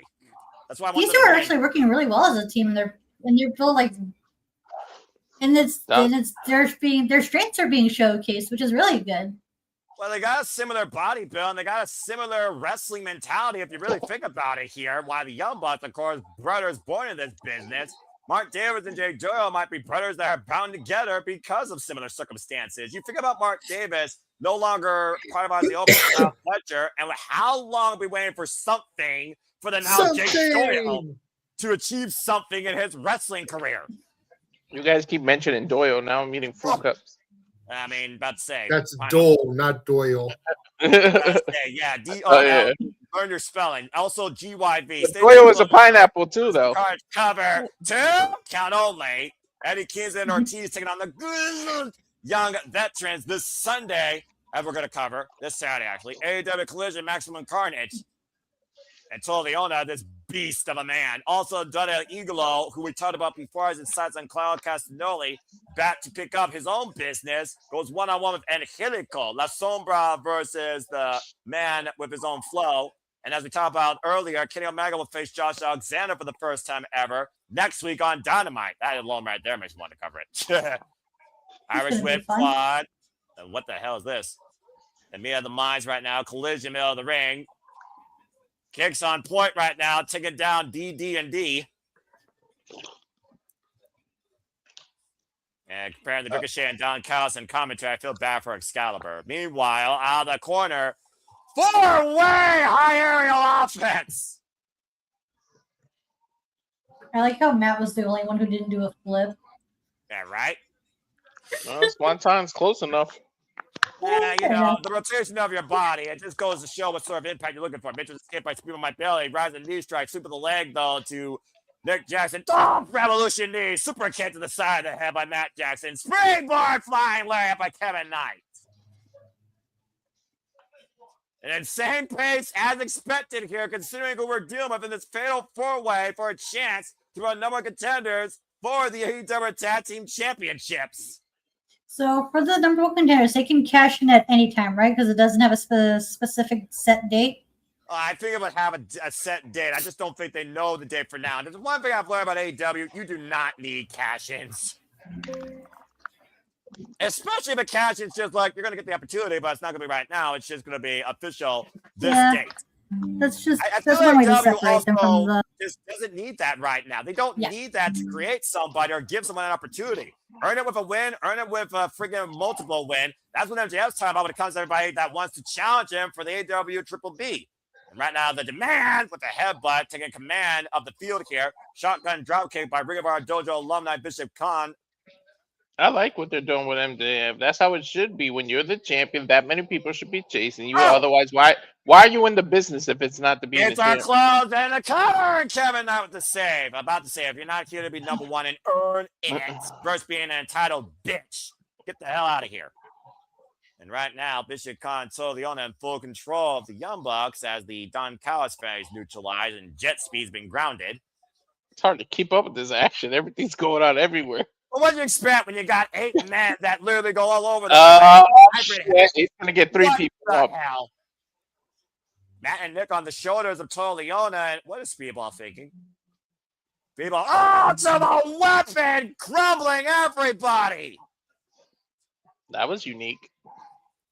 And right now, Kevin Knight might be looking to start with the UFO splash and the cover. Jet Speed on number. No. Damn it. I was really hoping Jet Speed would get it.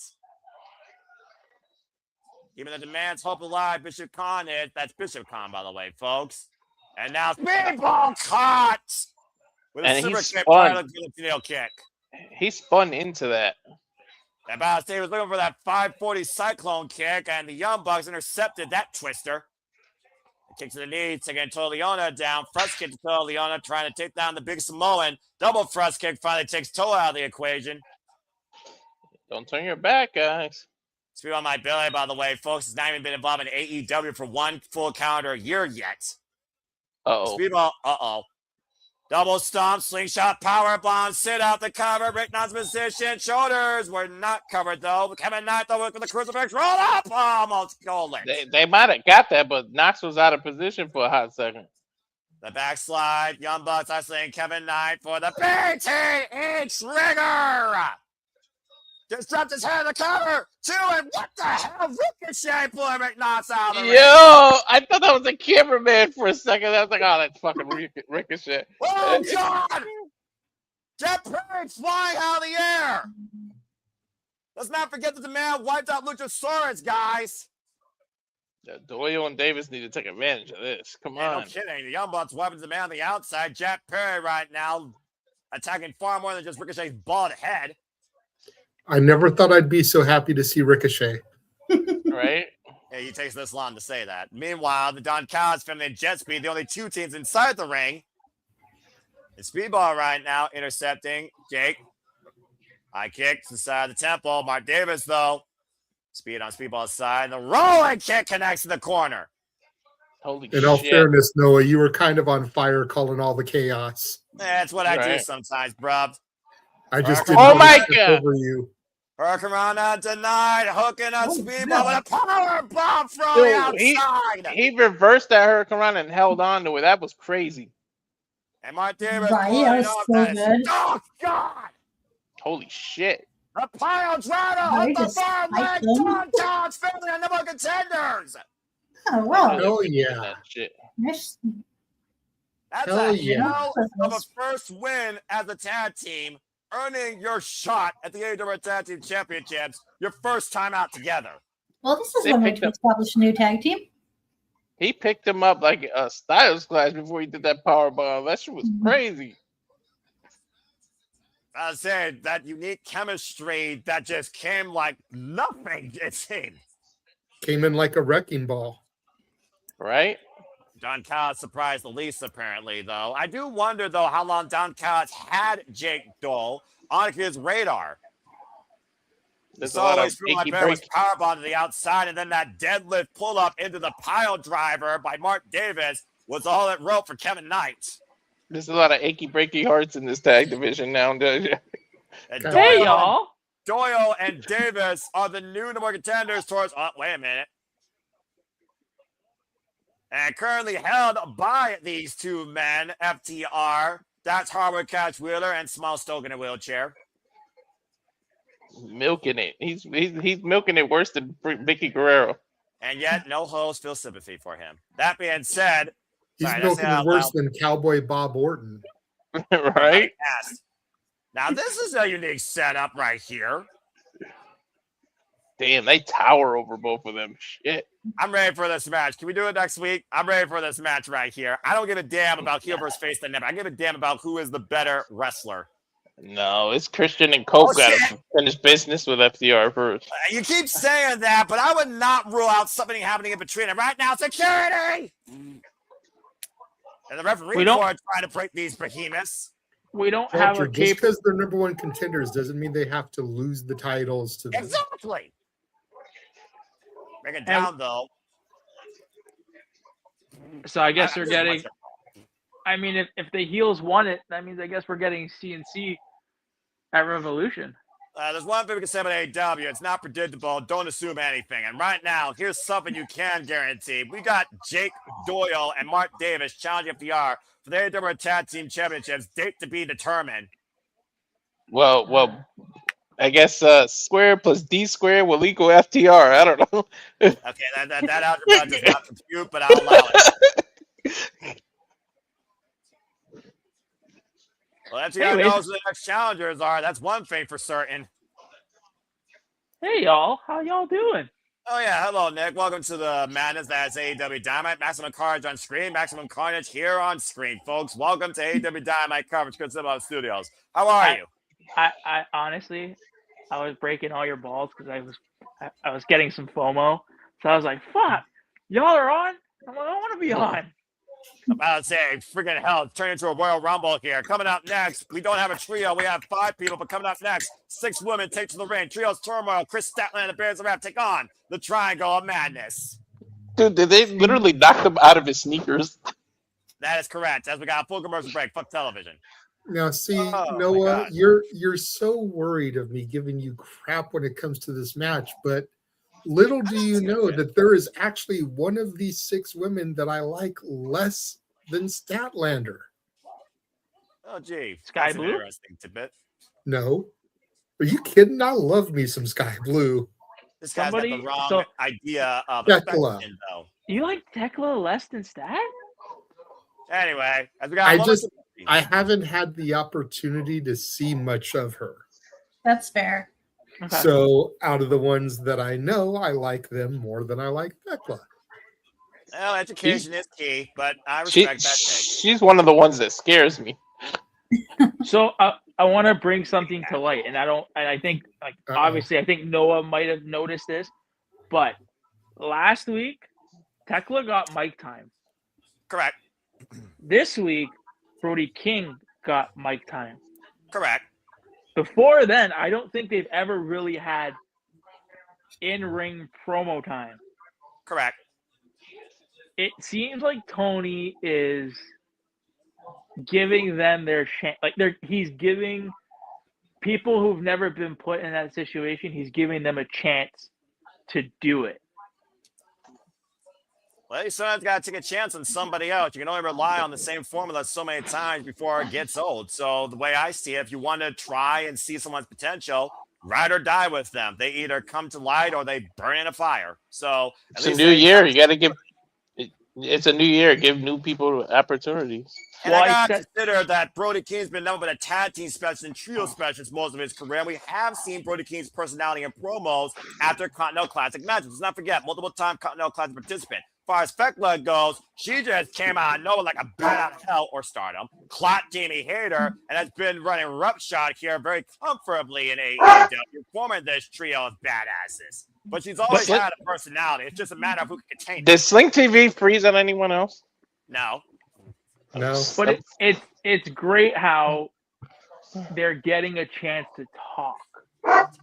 Like, again, before, we've never really heard her speak. Correct. So it's like, again, like New Year, it's cool that he's letting those people talk. And then if you notice, and this is, Ash is in the group chat. I don't think, JJ, you guys aren't in it. But I'm in we're in the TISM chat. And I threw it out there. Honestly, and I think Tony's kind of soft doing it. I think he's having a soft brand split. Because if you notice, for the second week in a row, Ortiz and Kingston have been primarily on Collision. That's beautiful. So I think he's gonna go that route. Oh, look, it's Beta Steel. I mean, that's one way to fix the prevent stagnation from the bloated roster without having to release so many people at once. Well, Are you it's guys back? I am. I'm ahead of you Sky guys. Flight. But it's like I said in the chat. Like, I honestly feel that if you make Dynamite your kind of like your mainstay for your tag team division, and like your New Japan, like your Japanese strong style, and you make Collision your like trios and high flying lucha, I think it would work out beautifully. Everybody's thinking about what's next, including Nick on screen. As Scorpio Skye speaks on behalf of Skyflight. In all fairness, Nick has been making the suggestion of a brand split for quite some time now. So this is nothing. Yeah, well, new year, new plan. How about that? And speaking of which, plan madness, because it's time for our women's trios match. Yo, Thekla's a badass. Damn right she is, and I love it. Thekla, Sky Blue, Julia Hart, Sisters of Sin, and this real toxic attraction, I said what I said, from Stardom, the Triangle Man is looking to take over the AEW Women's Division and currently undefeated as a trio. Still got some backstage stuff, man. I got that jumped way behind. Of course, Thekla right now, one of the most twisted minds we have seen arrive here in AEW. And of course, these three women were part of the winning side of the first ever women's blood and guts match at the expense of Jamie Hayter and the Timeless Love Bombs and our AEW Women's World Champion, Kris Statlander, and the AEW Women's Tag Team Champions that came to be. I know this is AEW, but I'm super pumped for all the GCW this weekend. Hey, it's all good to be pumped up for wrestling. That's fun. And speaking of being pumped up, here is Flames of Wrath across the entire women's roster. JJ's gonna dance. Team champions, Willow Nightingale and Harley. Dance, Cameron. JJ, dance. I don't know about all that. You got a super chat for me to dance. I don't dance for free. We're not trying to get off the air. That being said, Harley Cameron, Willow Nightingale coming off the defensive course against Athena Mercedes Moné, all smiles at the celebrating last week, as Willow Nightingale is our new two-time smiling face at TBS, with Stat Daddy, the AEW Women's World Champion, and her forever sister back in her corner. What would there not be to smile about? You got all the titles, and then your best friend came back on your side. Harley Cameron, who literally said her two parents are back together. Of course, Harley Cameron, the youngest of these three. 3 years, of course, in her professional wrestling career. And Kris Statlander, of course, who has been AEW Women's World Champion since being Timeless Toy Storm at All Out and overcoming Jamie Hayter, Mercedes Moné, and Timeless Toy Storm Mina Shirakawa so far in her run. And we saw this past Saturday how well this trio worked together against High-End and Maya World and Burt Vixen. You talk about opposite feelings, man. Babes of Wrath gives me this bubbly smile, the inner air. I can't smile in my heart smiles. Then you look at the other three, and it's like darkness and heat. I'm like, God damn. The definition of yin and yang and pureness versus toxicity. Bell reigns were underway. And of course, Thekla, the only member of this women's roster that Kris Statlander has yet to get in the ring with in one-on-one action. We are getting a teaser right now. She's putting her money where her mouth is starting the match, though. Well, how much has Thekla been calling out Kris Statlander as of late, but been running away whenever Statlander came backstage and they were assaulting local talent? And of course, Julia Hart and Kris Statlander, their kids over the TBS championship, speaks for itself. Right after I give her credit, she tags herself out. At the end of the day, Thekla is all about the mental warfare right now against the AEW Women's World Champion. Of course, Julia Hart and Kris Statlander fought over the TBS championship. The side headlock. Of course, Julia Hart beat Kris Statlander for TBS championship without even pinning her, thanks to Sky Blue and that triple threat at Full Gear. I literally gave her credit. She's like, nope. Am I the only one who doesn't like that the Babes of Wrath come out to Willow's song? I kind of wish they had like their own. There's the Their power own theme Statlander song. backdrop suplex. I'm fine with it personally because at the end of the day, it's got the personality of Harley Cameron, and it's also got that upbeat nature that Willow Nightingale brings. Again, Willow Nightingale and Harley Cameron really complete each other. No, Yeah, Willow's I was gonna say, I think it's just you, Nick. I Cover love back, Willow's press theme you. song.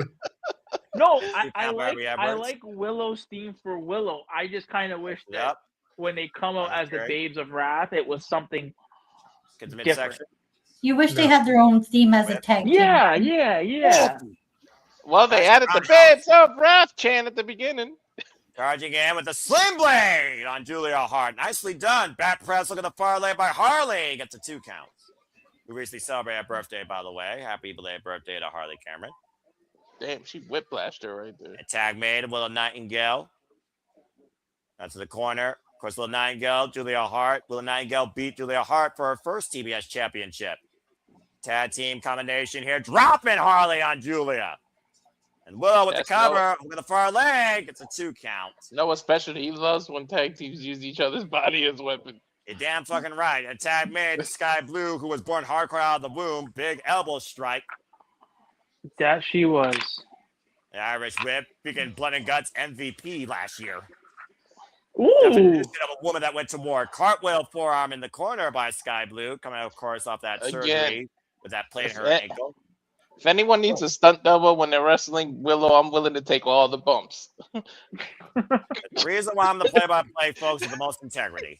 Short-range clotheslines in the corner by Willow Nightingale, also made official this weekend on Maximum Carnage Collision. Skye Flight 6 on the Don Callis families. El Clone, Josh Alexander, and the Protostar Kyle Fletcher, again, folks, will be coming Collision Sunday, 3 p.m. Standard Time due to prior obligations. Also, the problem, Rhea Shafir looks to show that she's the real deal against Sada Steele.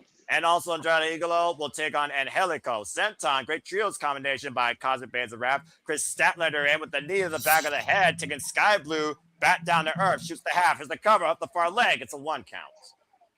And also, Eddie King and Ortiz will take on the grizzled young veterans. Perpetual motion here by the Cosmic Bands of Rap, who, about to add, second time ever as a trio. Speaking of women's tag teams, trios, and duos, we will also have Megan Bain and Penelope Ford has been Yeah. will be back in She's action. back. Nice. Good to see the super bad girl back in play. Oh, man. And also, Jungle Jack Perry will be taking on the 5-tool player, Anthony Bowens, in singles action. Skye Blue covered. Harley Cameron, though. It's a 2 count. The women's division is freaking stacked, dude. The evolution of the women's division continues to be on full display as we continue this match. In Restaurant Quiet, picture in picture. Don't go anywhere. Fuck television. See, and this You is gotta I hope- wonder. Oh, sorry. Go ahead, JJ. Sorry. You gotta wonder with Penelope Ford being back, what that's gonna do with Bane and Marina Shafir. Well, Oh, we yeah. did hear on the close-up with Renee Paquette, which I highly encourage you all to go watch with Marina Shafir. There's a lot of similarities when it comes to Shafir and Megan Bain. She constantly wants to grow. She's constantly working in and out of AEW, taking any day she can. Let's not forget, of course, part of Stardom's Empress Nexus Venus. And she's a woman that doesn't need to speak because her statuesque volume in the ring and the action that she brings speaks for itself. Much like Marina Shafir, who barely speaks. I talked about before with that team I call the Mega Problems, precision and power. So I'm curious how much longer that will go because that was really a roll of the dice when you think about Penelope Ford's injury. Cover now by Thekla and Harley gets a 2 count. And of course, Why can't they be a trios and Penelope Ford can be their mouthpiece? That's very possible, actually, because Penelope Ford is definitely far more vocal than those two. If you remember, of course, the combination of her and the Bunny. And you do also bring up a point, considering she also used to be with Joy Janela. I like that idea, Ash, because when I think about a faction, I talk about the Hurt Syndicate bringing all the tools. You got the mouthpiece, you got the excellence in execution, and you got the power. When you look at the Triangle of Madness, you got the young youth, relentless experience, but you also got Thekla, who leads by example, who's still very young in herself. Cover, also more comfortable in speaking. 2 count for Julia Hart on Harley Cameron. And the Mega Problem is you got the power, you got the precision, and then you have the voice and maybe a strategy that'll be forward. It does feel like we're getting more of a trios dynamic in the women's division that could set up more for the Tag Team Championships and the World Championship, which is really pleasant to see. So, And plus, it also gives another heel team for the Cosmic Babes of Wrath to feud with, other than the Triangle of Madness. Well, considering the Triangle Madness, they get the win tonight, they got to be right back in the running for the tag titles, I would think. Well, I propose something else. Go You for can it. have Here we go. you can have Penelope Ford and Megan Bayne And 2 count. be their own team, and you can have Marina team with somebody else. What do you have in mind, Tag Nick? mate. Who? There is a certain woman that has been Isn't that recently a free agent. What about Marina and Killer Kelly? That's definitely a thought I didn't think about. And you are right, as Killer Kelly, of course, has also announced that she is currently looking for bookings and is a free agent. I do like that idea of the former student of Ring Convener, precision striking from Portugal, being with the menace from Moldova. I like that a lot, actually. That's a really good idea. But again, only time will tell. And right now, let's just give credit where credit's due. AEW Women's Division is shining brighter than ever in depth and characters. We are back for an AEW Dynamite Maximum Carnage for this trios match as Thekla is rearranging the face of Harley Cameron, looking to punch her to get closer towards maybe the AEW Women's World Championship as the Babes of Wrath with the Cosmic Killer take on the Triangle of Madness.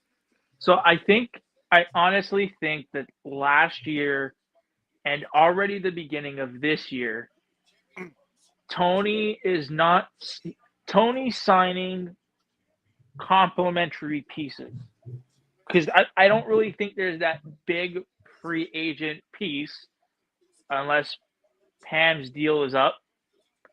Right now, Willow and Kris dropped down by the Sisters of Sin. So I really think right now, last year and this year, I think he's even said it. Tony's even said it in an interview. Like he's looking at complimentary pieces. They came at Thekla coming and shot with the hair whip blast, taking them both down. To not only compliment the women but also the men. So I think that's where his signings are going. Please, for the love of God, sign Busta in the Brain. Statlander looking to be tagged into this match against the Toxic Spider. Harley Cameron there, tag mate to the AEW Women's World Champion. No running now, Thekla.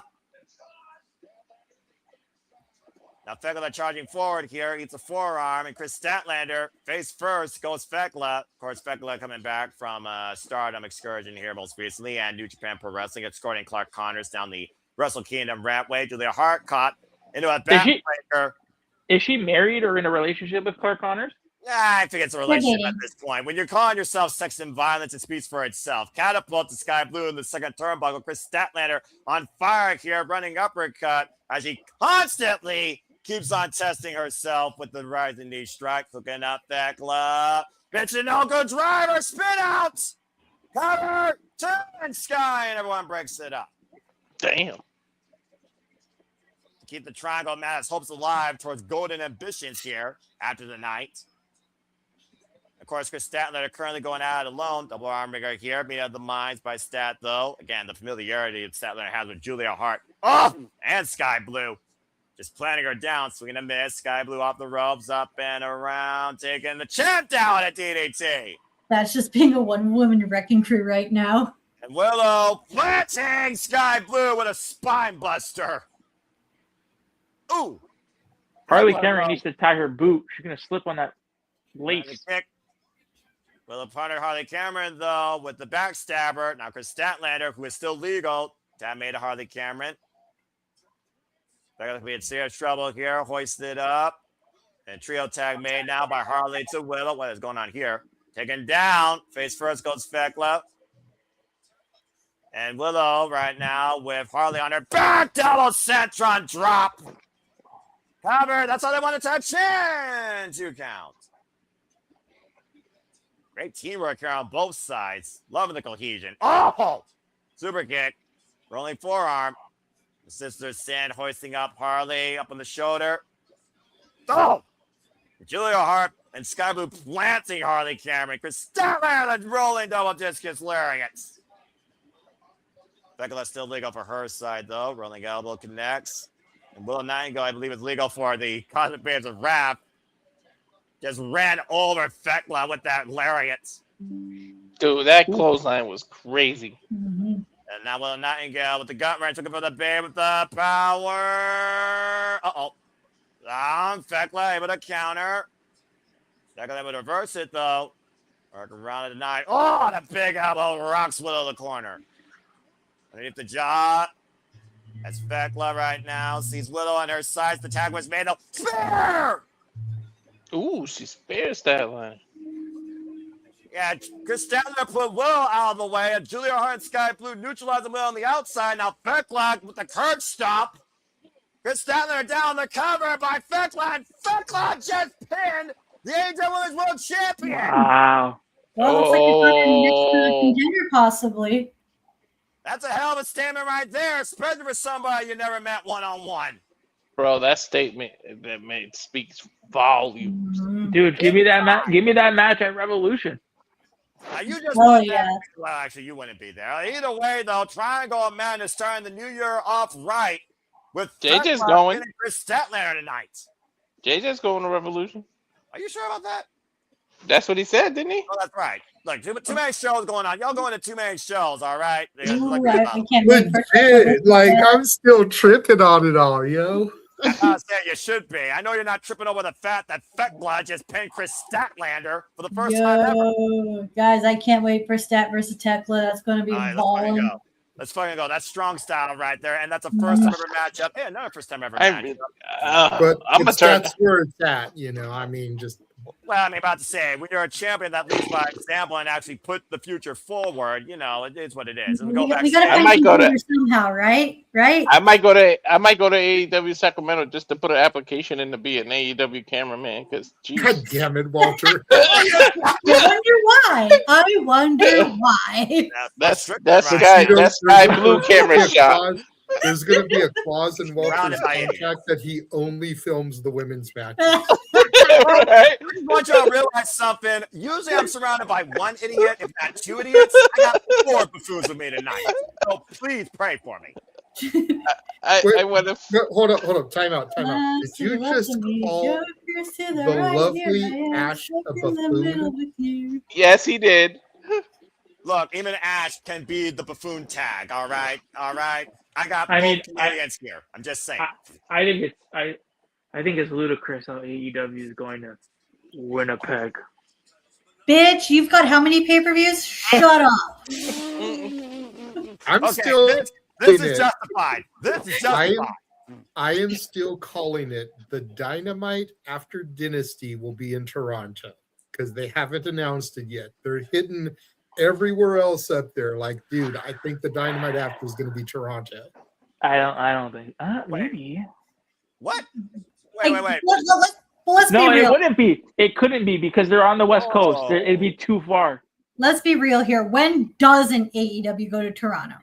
This is accurate. That being said, here's someone else that's accurate. On a crazy-ass, incredible night. Long live Bandido! Darby Allin got freedom from Pac. Kenny Omega, Swerve, and came on page with their sights be known. The Don Callis finally earned a tag title shot, and Thekla just pinned their Women's World Champion. This madness will continue to unfold, folks, because our main event is next. MJF versus Bandido for the AEW World Championship. And for those that are actually watching Dynamite to hear what the fuck's going on, Jet Speed just got called in by him and Adam Page to challenge the Ops this Saturday for the AEW Trios Championships. Jet Speed got recruited by the Swerve and Hangman. I feel like that's gonna be a. They're gonna end up facing them. That's how they're gonna get their wins. I'm about to say, you got earned your opportunity here, but of course you saw that Samoa Joe had that bounty put out, of course, on him by that bounty put on by Samoa Joe. So we'll have to see what happens tonight. But again, as the madness continues to unfold, legitimately, this is one of the most fun calls I've done so far this year, and that's saying something considering only 14 days in after Wrestle Kingdom 20. So thank you, everybody that is tuning in. Again, I hope you're enjoying the madness that the friends of the Sleep Lab Studios, the commentary partners of me, where I'm calling it with 1, 2, or 3, or 4 buffoons, it seems. Hope you're all enjoying it. Please subscribe, comment, tell a friend. If you want more of this, either on Wednesday night or some other night of the week, Super Chat, PayPal, Patch is as simple as that. Again, I don't know if this is going to become a regular Wednesday thing, but I will say Wednesdays right now are the most fun for me to cover because this type of madness unfolds and this type of product happens. But again, we cover all the biggest shows, specials across all things wrestling, Shout out WFM, including not limited to AEW, NXT, TNA, HOG, GCW, JCW, other independent promotions, New Japan Pro Wrestling, Japanese wrestling, you name it, we do it. So again, please stay tuned for everything that's to come this weekend with TNA Wrestling and GCW particularly. And hope everyone's just had a fun time tonight enjoying AEW Dynamite as maximum carnage unfolds on screen and maximum tomfoolery unfolds on YouTube, it seems. It seems like it's Wednesday wackiness instead of Saturday shenanigans. That's because I got friggin' 4 wackos with me tonight. Well, Dude, I don't. I'll be here every Wednesday. I just need the link. Just throw me the link. I don't know. I know Noah hasn't seen this because he doesn't click. He doesn't scroll. And fucking right. It was mentioned in the chat room. But while we have this little hiatus before the main event, I do want to go ahead and show the graphic. Noah, are you ready for this? I'd say make sure you're sitting down, but you're already in your chair. So What the hell are you about to show me? Oh, What? I told you. Wow. Yeah, The Rascals! all four. all of them. 4 rascals And All this 4 is of why- are them. all elite. And Smoke this them is if you got 'em. Oh! And if you look, I'm ahead of you guys, so pay attention to your screens. Well, smoke them if you got them. Trey Miguel, Zachary Wentz, Myron Reed, and Desmond Xavier are all elite. Wait a minute. Are they All changing four. their? They're probably going to change them. Oh, there you go. There's the video Nope. right there. Yeah, there it is. Mushrooms. The All the Rascals Rascals. are coming soon to AEW. Nice. I'm More telling tag you, teams. the This is what we Rascals, need. More tag teams.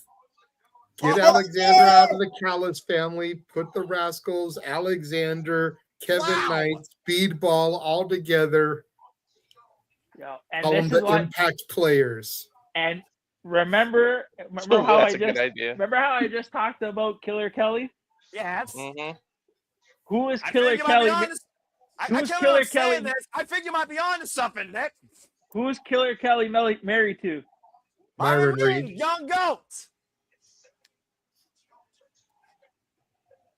Wow. Dude, AEW does some serious TNA scouting. I Yeah, told I'll you. say, total nonstop action. Maximum Carnage continues, and there it is official this Saturday. The Ops defend the AEW Trios champions against Heyman Page and Jet Speed. The first time these 3 men come together since August last year. But in the meantime, it's Mammon time on Dynamite. Maximum Are we sure- Carnage, take it away. Are we sure TNA's relationship is with WWE? Yeah. The jury is out. Can I make a bold prediction for 26? I know that we were doing this on TISM, but I'm gonna make one right here, right now. You ready? Go for it, bro. With all of these TNA signings, I would not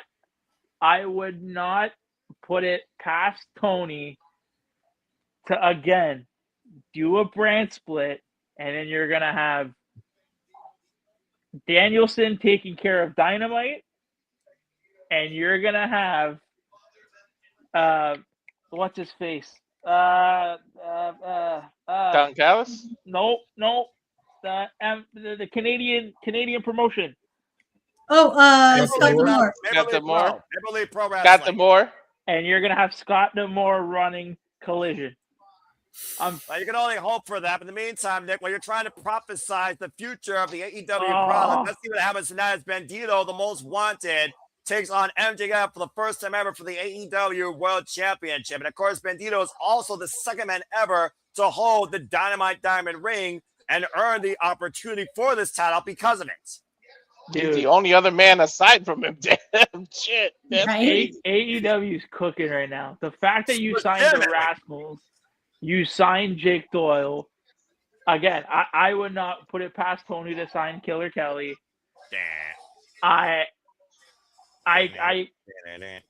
He got Josh Alexander. He's got Speedball Mike Bailey. I mean, Dion is here. How far is Steve Macklin? I Ooh, don't that's know, another actually. shout. That's another shout. That's another possibility. Although, But you also, Deanna Purrazzo has never felt more comfortable about pursuing higher education now that she is the bearer of the Ring of Honor Women's Pure Championship, a title that basically was designed for her, as she is one of the Right. only few technicians left in this business of women's professional wrestling. in North America, What's the Walter, Noah, you guys know. What's the segment that the Rascals do? The Treehouse. The Treehouse. Imagine the Treehouse on AEW. Oh, Jesus.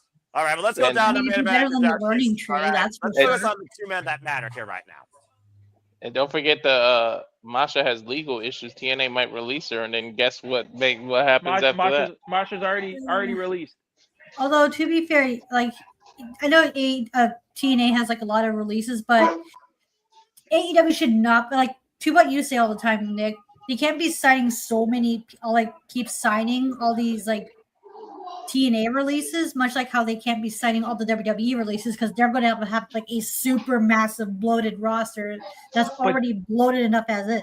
But this is why there's only so many spots available in this business on the main stage. So either AEW or WWE or TNA, it's basically just imagine. Imagine Masha get her legal issues out of the way. Then AEW signs her. Masha versus Shafir. All right. Enough talk about signings and bookings and budget cuts to come. All right, let's focus on MJF. Oh, Jesus Christ. Let's focus on the AEW Men's World Championship. I know. Sorry, Noah. Sorry to go off track a little bit. It's all good. I approve of it as long as, it doesn't, overshadow what's most important here. And in AEW, nothing's more important right now than that Triple B in the hands of Maxwell Jacob Friedman. In all fairness, the bell hasn't rung yet. So, but this is why I'm saying with him signing all of this talent, if you even if you don't call it a brand split, I think he even trademarked transfer portal or something. I'm pretty sure that was a trademark that he had. Dude, I'm telling you, I sound crazy, but if you split these rosters and make each show a destination for its own specific style of wrestling, it can work. Bell rings. Crazy. Well, bell ring. Save it for shenanigans, Nick. Bell ring. Crazy. You can fantasy book AEW all you want to be show 1 and show 2. At the end of the day, that's up to Tony Khan. But right now, we're dealing with January 14th, 2026. And we got Bandido and MJF wrestling for the first ever one-on-one for AEW Richest Prize 2. Dude, the tension could be cut with a knife. Listen to the crowd. I mean, look at the difference here. One person's 29 years old. They want to roll up and cover by Bandido. Gets a 2 count. Don't blink, by the way, folks. Referee is Carnage, Bryce Rensburg. No, Maxwell, 29. How old did it say Bandido was? 30. Really? Bandido's 30 years old, 5'7", 183 pounds, been involved in this game for 15 years. MJF is 29 years of age, 5'11", 205 pounds, and been involved in this game for 10 years.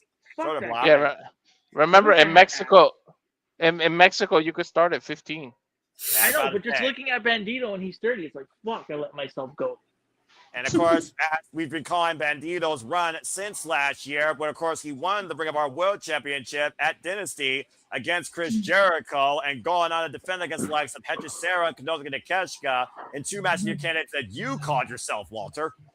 Bandido up and around, Tilt the World, Deep Arm Drag, takeover by MJF. Of course, MJF coming off last year, beating Mystico for the CML Men's World Championship and losing it back once again to Mystico. Part of the Hurst previously against the cover Lyra Press gets a 2 count. This ain't no Mystical. Get it together, MJF. 2 count only. Yeah, you're dealing with a world champion here. Super the leg. MJF hasn't had a chance to breathe since the bell rung. I expected that nonetheless here, especially by Bandido. Bandido with the advantage so far in the speed department right now, beating MJF. He put the gun to his head. Why is MJF not moving like it's a real gun? Ring of the eyes. You know his hands up too. Always has a plan. That's what that comes down to. Yo, seeing the White Castle barricade, it makes me want to burn. Overhead military press by Bandido. That's how they get you. Advertising gets and that's why we can't have abs, Nick. I was going to say, seeing all the White Castle stuff makes me think, I thought WWE was the only one that over-promoted. Right? At least it's only on one barricade and not every turnbuckle or every weapon. And right now, Bandido, looking for something. Try me, JJ. And right now, Bandido, Cena against MJF. MJF is from New York. I think White Castle originated in New York, New Jersey. Crashing face I first think. on top of the barricade. And think it's only one LED barricade that freaking advertisement's on. Outside the ring! It's Don't also all over the announce table. Well, duh, you always have it at the announce table because you have to have the announcers plug stuff. It's almost like why they plug action figures every time.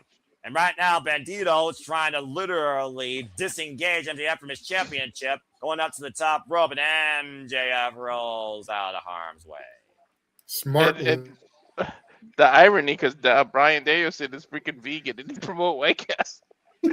Yeah, I don't For real. think that's fun. Ryan Danielson's vegan and he's got that big ass White Castle right in front of him.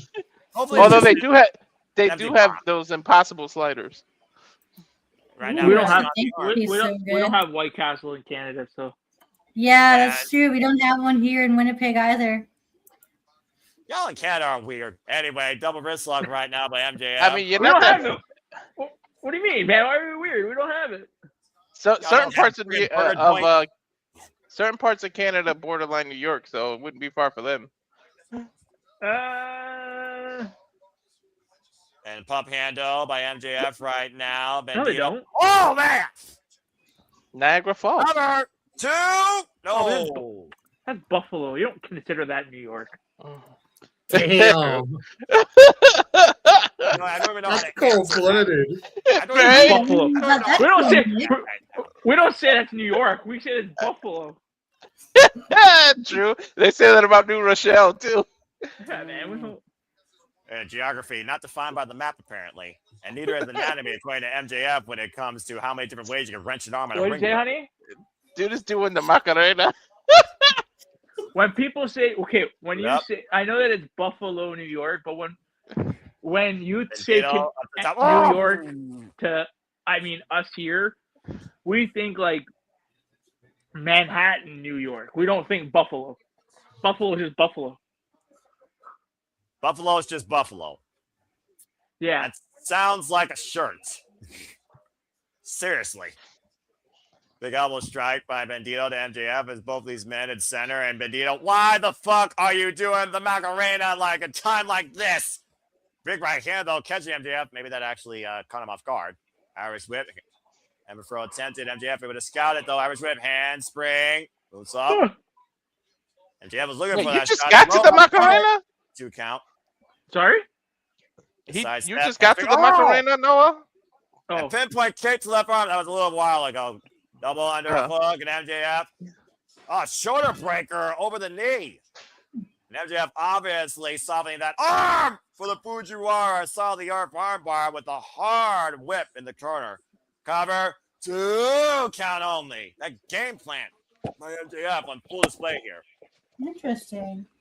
dude, this show has Plays flown into the by. finish. Now, that's Yo, what I can't Dynamite believe does we're at the sometimes. main event. About stage, You know Raw, what? Wrestling Pride, picture, fuck television. The pacing of this show, and even last week, but this week, like it's flown. You didn't even notice it. Well, again, you don't consider time when you're actually engaged in the product and it actually flows like it should to a degree, while not overlapping or overwhelming you with anything. And right now, MJF is controlling this entire match, stepping on Bandido's arm. The focus attack on the left arm, obviously setting up for the Saw the Art Fujiwara armbar. And MJF has always been a thinking man's wrestler, calculated as the day is long. There's a reason why MJF wrestles so much more differently than anybody else in AEW, if we're being perfectly honest here. Right. Whereas everyone works at a fast pace, MJF is a slow and steady type of person. Yeah. Well, it's also to his his heel tactics. But I want to ask, and so if I'm stealing anybody's thunder, I apologize. JJ, I know that you haven't been a big proponent of AEW because you haven't watched enough of it. How do you find the show? And if you can recall back to when I think it was just before the holidays, we did a call and I asked you what you were looking for in 2026, and you said cohesion. Do you feel like you're getting that, or you've gotten that so far with the 2 shows that you've seen? If you saw last week. Well, I mean, we're only 2 shows into the year, but I would say overall, yes. I mean, Okay. I didn't watch Collision, So I don't know if there's cohesion going from Dynamite to Collision and then back to Dynamite. But, I did say that they were getting a lot better and they seem to be on that trend. Everything seems to be on an upwards tick right now in a lot of different aspects. Irish whip reversal. So they just need to keep the momentum going. Mhm. We've got freaking Davis and Doyle now as number one contenders. Where do they go with that? How quickly do we see the tag title match? Do we get it next week on Dynamite? Do we get it at whatever the February special is? Yeah. Do we have to wait till Revolution? I don't think anyone's going to give a shit if we have to wait till Revolution. Which is in March. It's only a couple weeks. 6 weeks, I think. It's in 2 months. Literally 2 months from tomorrow. So eight weeks away. And let's be real. Nobody is buying tickets to see Doyle and Davis challenge FTR. They need to do that match beforehand. That way we can have a solid contender for the pay-per-view. And of course, our solid contender right now is Bandido against MJF for the AEW World Championship as MJF pops the hips and holds the head for control, looking for his own. You gotta be fucking kidding. Tres amigos. That looked like a brainbuster more than a suplex, the first one. A big old FU to anyone that was a fan of Eddie Guerrero. Hey, it could be contribution, Noah. Well, I mean, he was the guy that did lie, cheat, and steal. MJF has pretty much wrote a book on that since being part of AEW and prior to that, so I'll give you that. And thinking man, also a man of the game that has literally been under tutelage under some of the greats, including Lord William Regal, and has also seen some of the greats. You forget about the resume of MJF and buying the hand of Bandido. Not just in luchadors, but just the world champions that he has been. Not just Samoa Joe, him and I picked and Swerve Strickland at World's End, but everyone that MJF has overcome since being part of AEW by Bandido. Oh, look at the strength. Look at that strength. Great strength by the Ring of Fire World Champion. A match of champion versus champion here, might I add. Dude, Bandido has some strength for a man his size, dude. Right? Dude, give me Bandido in an international title. Suzuka Okada? I mean, he's already faced Suzuka Okada for the Continental Championship. Let's not forget, Bandido is one of four men that pinned Okada last year. Mm-hmm. It wasn't a tag match, but nonetheless. I feel like this year will be the year of Bandido. Bandido's been running. He's been running ROH. But Bandido could also become the first man to hold ROH and AEW World Championship gold up and around, taking a DDT on MJF. And now Bandido hoisting MJF again with the overhead military press on one arm. Are you kidding me? And it's good when he fights people like MJF size because they can still make him look so good. And now Bandido looks through his hand, and MJF looking Oh no. Man, sometimes I wish AEW sold plushies because I would totally buy a Bandido plushie. Oh, bloody hell. Here MJF we go. the earth. Roll up. 2 count. Damn it, Ash. What? Step. And You this, and you your don't gotta. plushies. You don't have a wall of plushies behind you already. But I don't have a Bandido one. Are you outside? So did you guys hear that AEW and New Japan are having a card game or something? Yeah, I believe they talked about that at Wrestle Kingdom a little bit. Nice toe pick on Hilo by Bandido. Weapon MJF on the outside. Of course, Tiger joins his hands via pinfall submission inside the ring. You pretty much have a plush of fame, Ash. That's what I do. I collect plushies. Everyone's got their habits. And right now, Bandido looking to become a belt collector. And here's the right MJF going over the barricade into the audience. You're doing everything he can to prevent Bandido from flying. Wait a second, Ash. You say that, and Bandido. No way. From the top. MJF has been studying Samoa Joe because he did the nope like twice. If you looked at it, Right? Bandido freaking flyer miles flying over the barricade while MJF found the audience. And he just What Tony, a do you want to go to ridiculous Vancouver? crossbody. he just earned a free flight. So Come on, there's honey. a replay here. That's the same area that Darby and freaking Pac were all over. Good lord. Banana. Distance on that. They showed the replay like 3 times. I mean, again, that was Because there ain't nothing happening in the ring, so figure to Now show let's some go back action. inside the ring. And right now, oh no! MJF Skye that arm with the double knee breaker to that left arm. He's been working over this entire match. Setting him up for the armbar, you know it. Okay, by Bandido, trying to create separation, springing up to the top rope again. Tornado out of the corner, hooking the far leg at 2 counts. MJF, of course, the AEW Men's World Champion, holding the Triple B. Poison Rana sends MJF back up on his feet, spinning Solve up, bends him over. Bandido found the Top rocks. cover 2! No! When he hit him with that poison Rana, I thought he was just gonna push him in the ropes and try the 21 shot. Two high impact moves, though, on MJF's head. Still not enough, though, to seize the AEW World Championship. Hey, if Roxanne Perez hit that, it would have been enough.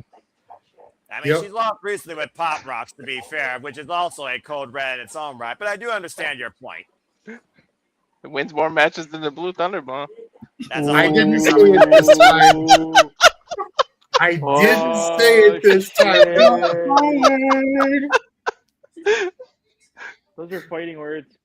Right you're now, done, Bandido you're looking for the 21 plex. MJF holding on for everything he's worth. And again, the arm giving out the straight neutralizer for Bandido to rip MJF off those ropes. I thought he was gonna make the referee pop out of position and low blow him with that kick he does.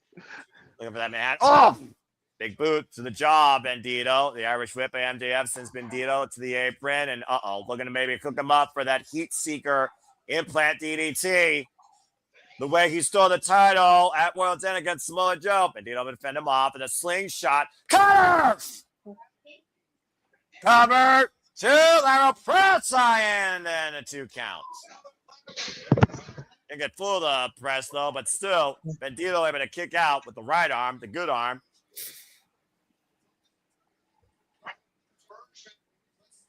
Still not enough here right now. We're at a reset point here, guys and gal. Bandido. Crowd Jam Fight Forever by MJF's prime target has been that left arm this entire match. Not going for the submission, but going for the pinfall that last moment. Of course, MJF, I mean, told that he's always taking on his knees, particularly in matches. Quite impressed he hasn't done that so far here. Might be finally looking, though, to hit that heat seeker. Bandido in position. Bandido kicks him off again. Again, how strong Bandido is, though. Oh! Because again, MJF with the Enziguri. He's not going to be as strong the way he got his arm worked over. I'm about to say he still has a strong core, even stronger heart. Shooting star press! Cover 2! No! That was close, too. That was super close. You wonder Almost how gave many Noah a shots heart Bandido attack. has left. Look at this picture perfect shooting star press, full lateral on MJF. Look at the far leg, but still kicks out. And the way he immediately grasps his arm off that kick out. Mm-hmm. You see how slow Bandido's also is to capitalize here. I wonder how much these moves are taking out of Bandido versus MJF at this point. As once again, he's looking at the jackpot for the 21 plan. MJF lands on his feet, though. The side step, up and over. Stick Go pills. red denied. Oh, Bandido lands on his feet without a slammer. Inside cradle by MJF, though. Small package to retain. Kick out at 2 by Bandido. Smash Great is moving. sunset flip. MJF, the roll up by Bandido now. Reversal by MJF. Look at the single leg. Ooh, Bandido this now. referee is getting a workout. Right? MJF. Just Look at like that flash these pin and times here. reversals. MJF, Bandido, the cover, reversal, both men trying for position, not using the ropes. Bandido, 2. Oh, man, nearly got it. Yeah, that referee was like, "What the hell?" I hope he did his cardio. Rapid fire pinfall exchange here by MJF and Bandido deep in this championship affair. The pump kick, though, and the gut wrench. Looking for that X knee up in the fireman's carry. Argentine backbreaker position. Bandido's got MJF. Oh shit, he got it. X. And look where he set up at. Look where he landed. Just perfect setup for the 21 plex if he lands For the it. third time, be the charm to hit the jab. Bandito looking for the 21 plex. Oh shit, he got it. But he's unable to hold on. Unable to bridge. Oh, because of his arm. Yeah, exactly. He got too much work done on it. Ah, too much. He gave MJF way too much time. Over is 2, and it's not enough. And MJF Into an armbar. Makes you think MJF was playing possum to catch him into it. Oh, that was smart as shit. He did. I think he did do that, Ash. Well, again, look at the positioning, by the way, guys. Center of the ring with that Fujiwara armbar right now. And MJF's body is in between Bandito on the ropes. Bandito attempted to crawl forward to find a break to continue, holding his hopes alive for the AEW World Championship. MJF, though, great scouting, bringing Bandito back towards center. Turn the body again. Now going into a crossface. That's a yes lock, actually. Wow. She's with Bryan Danielson, a man that he beat, of course, in an Iron Man match in sudden death. With that same move, too, by the way. Again, Bandido will not submit, though. You see the defiance of the Ring of Honor World Champion, but his body might waver before his spirit. Bryce Remsburg in perfect position. I have breaking news. Oh, that person showed it to the neck. Wait. That is it. That is it. Oh, he passed out. He didn't tap. That was a great match. MJF retains. What a match. He didn't tap, though. He passed out. Oh, he did not. That was a great match. The body gave out before the spirit, but regardless, MJF is still the AEW World Champion. One defense in his second run. I have breaking news. The wire's hanging out of the chair. The wire's in the chair.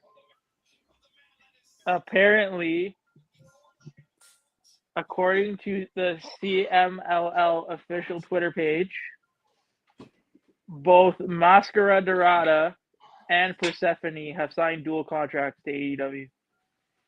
All right, well, until I see an official thing, I am just going to say congratulations if that is the case, as I do believe the Black Widow has all the makings of a future champion. And Mascara Dorada was a breakout star last year, of course. Hang on, MJF has a mic. MJF's got a mic. Well, MJF has control of the belt and the ring and our TV time remaining. Go ahead, no. I'm just waiting to hear what he has to say. Yeah. I say, look how much he took out on MJF. He can barely speak, can barely stand. I know. Hell of a match. Hell of a first. Here we go. Bandito.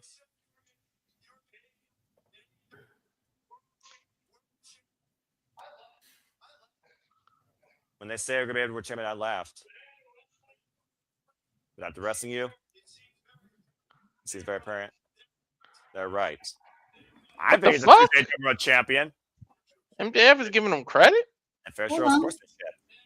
Victor, it's a cat. Yeah. Just relax. Chill out. But dude, I can't believe I'm going to say this. We're going to be a world champion one day. In All Elite Wrestling. When I'm dead, probably. Which unfortunately means I have to do this. Oh, come on! See, there it is. MJF. After what we just freaking saw from these two. You freaking scumbag. What more does he actually need to do? Come on. Did you guys just hear my voice? Mm-mm. Teasing that he's going to unmask him. Oh, no. Come on. That's going too far. We know how sacrilegious a mask is to a luchador. That's super disrespectful. Yo, imagine Brody King turns right now. I'm about to say, and wait a minute, and to your point, there's Big Bad Brody who was not going to stand by for that. MJF is just making more and more He's making more and more enemies. I don't know how smart this is. You already got a target on your back with the damn title. Hey, at least it builds up contenders for that title, though, especially like giving like how much breaks are in between pay-per-views, especially for the first half of the year for AEW.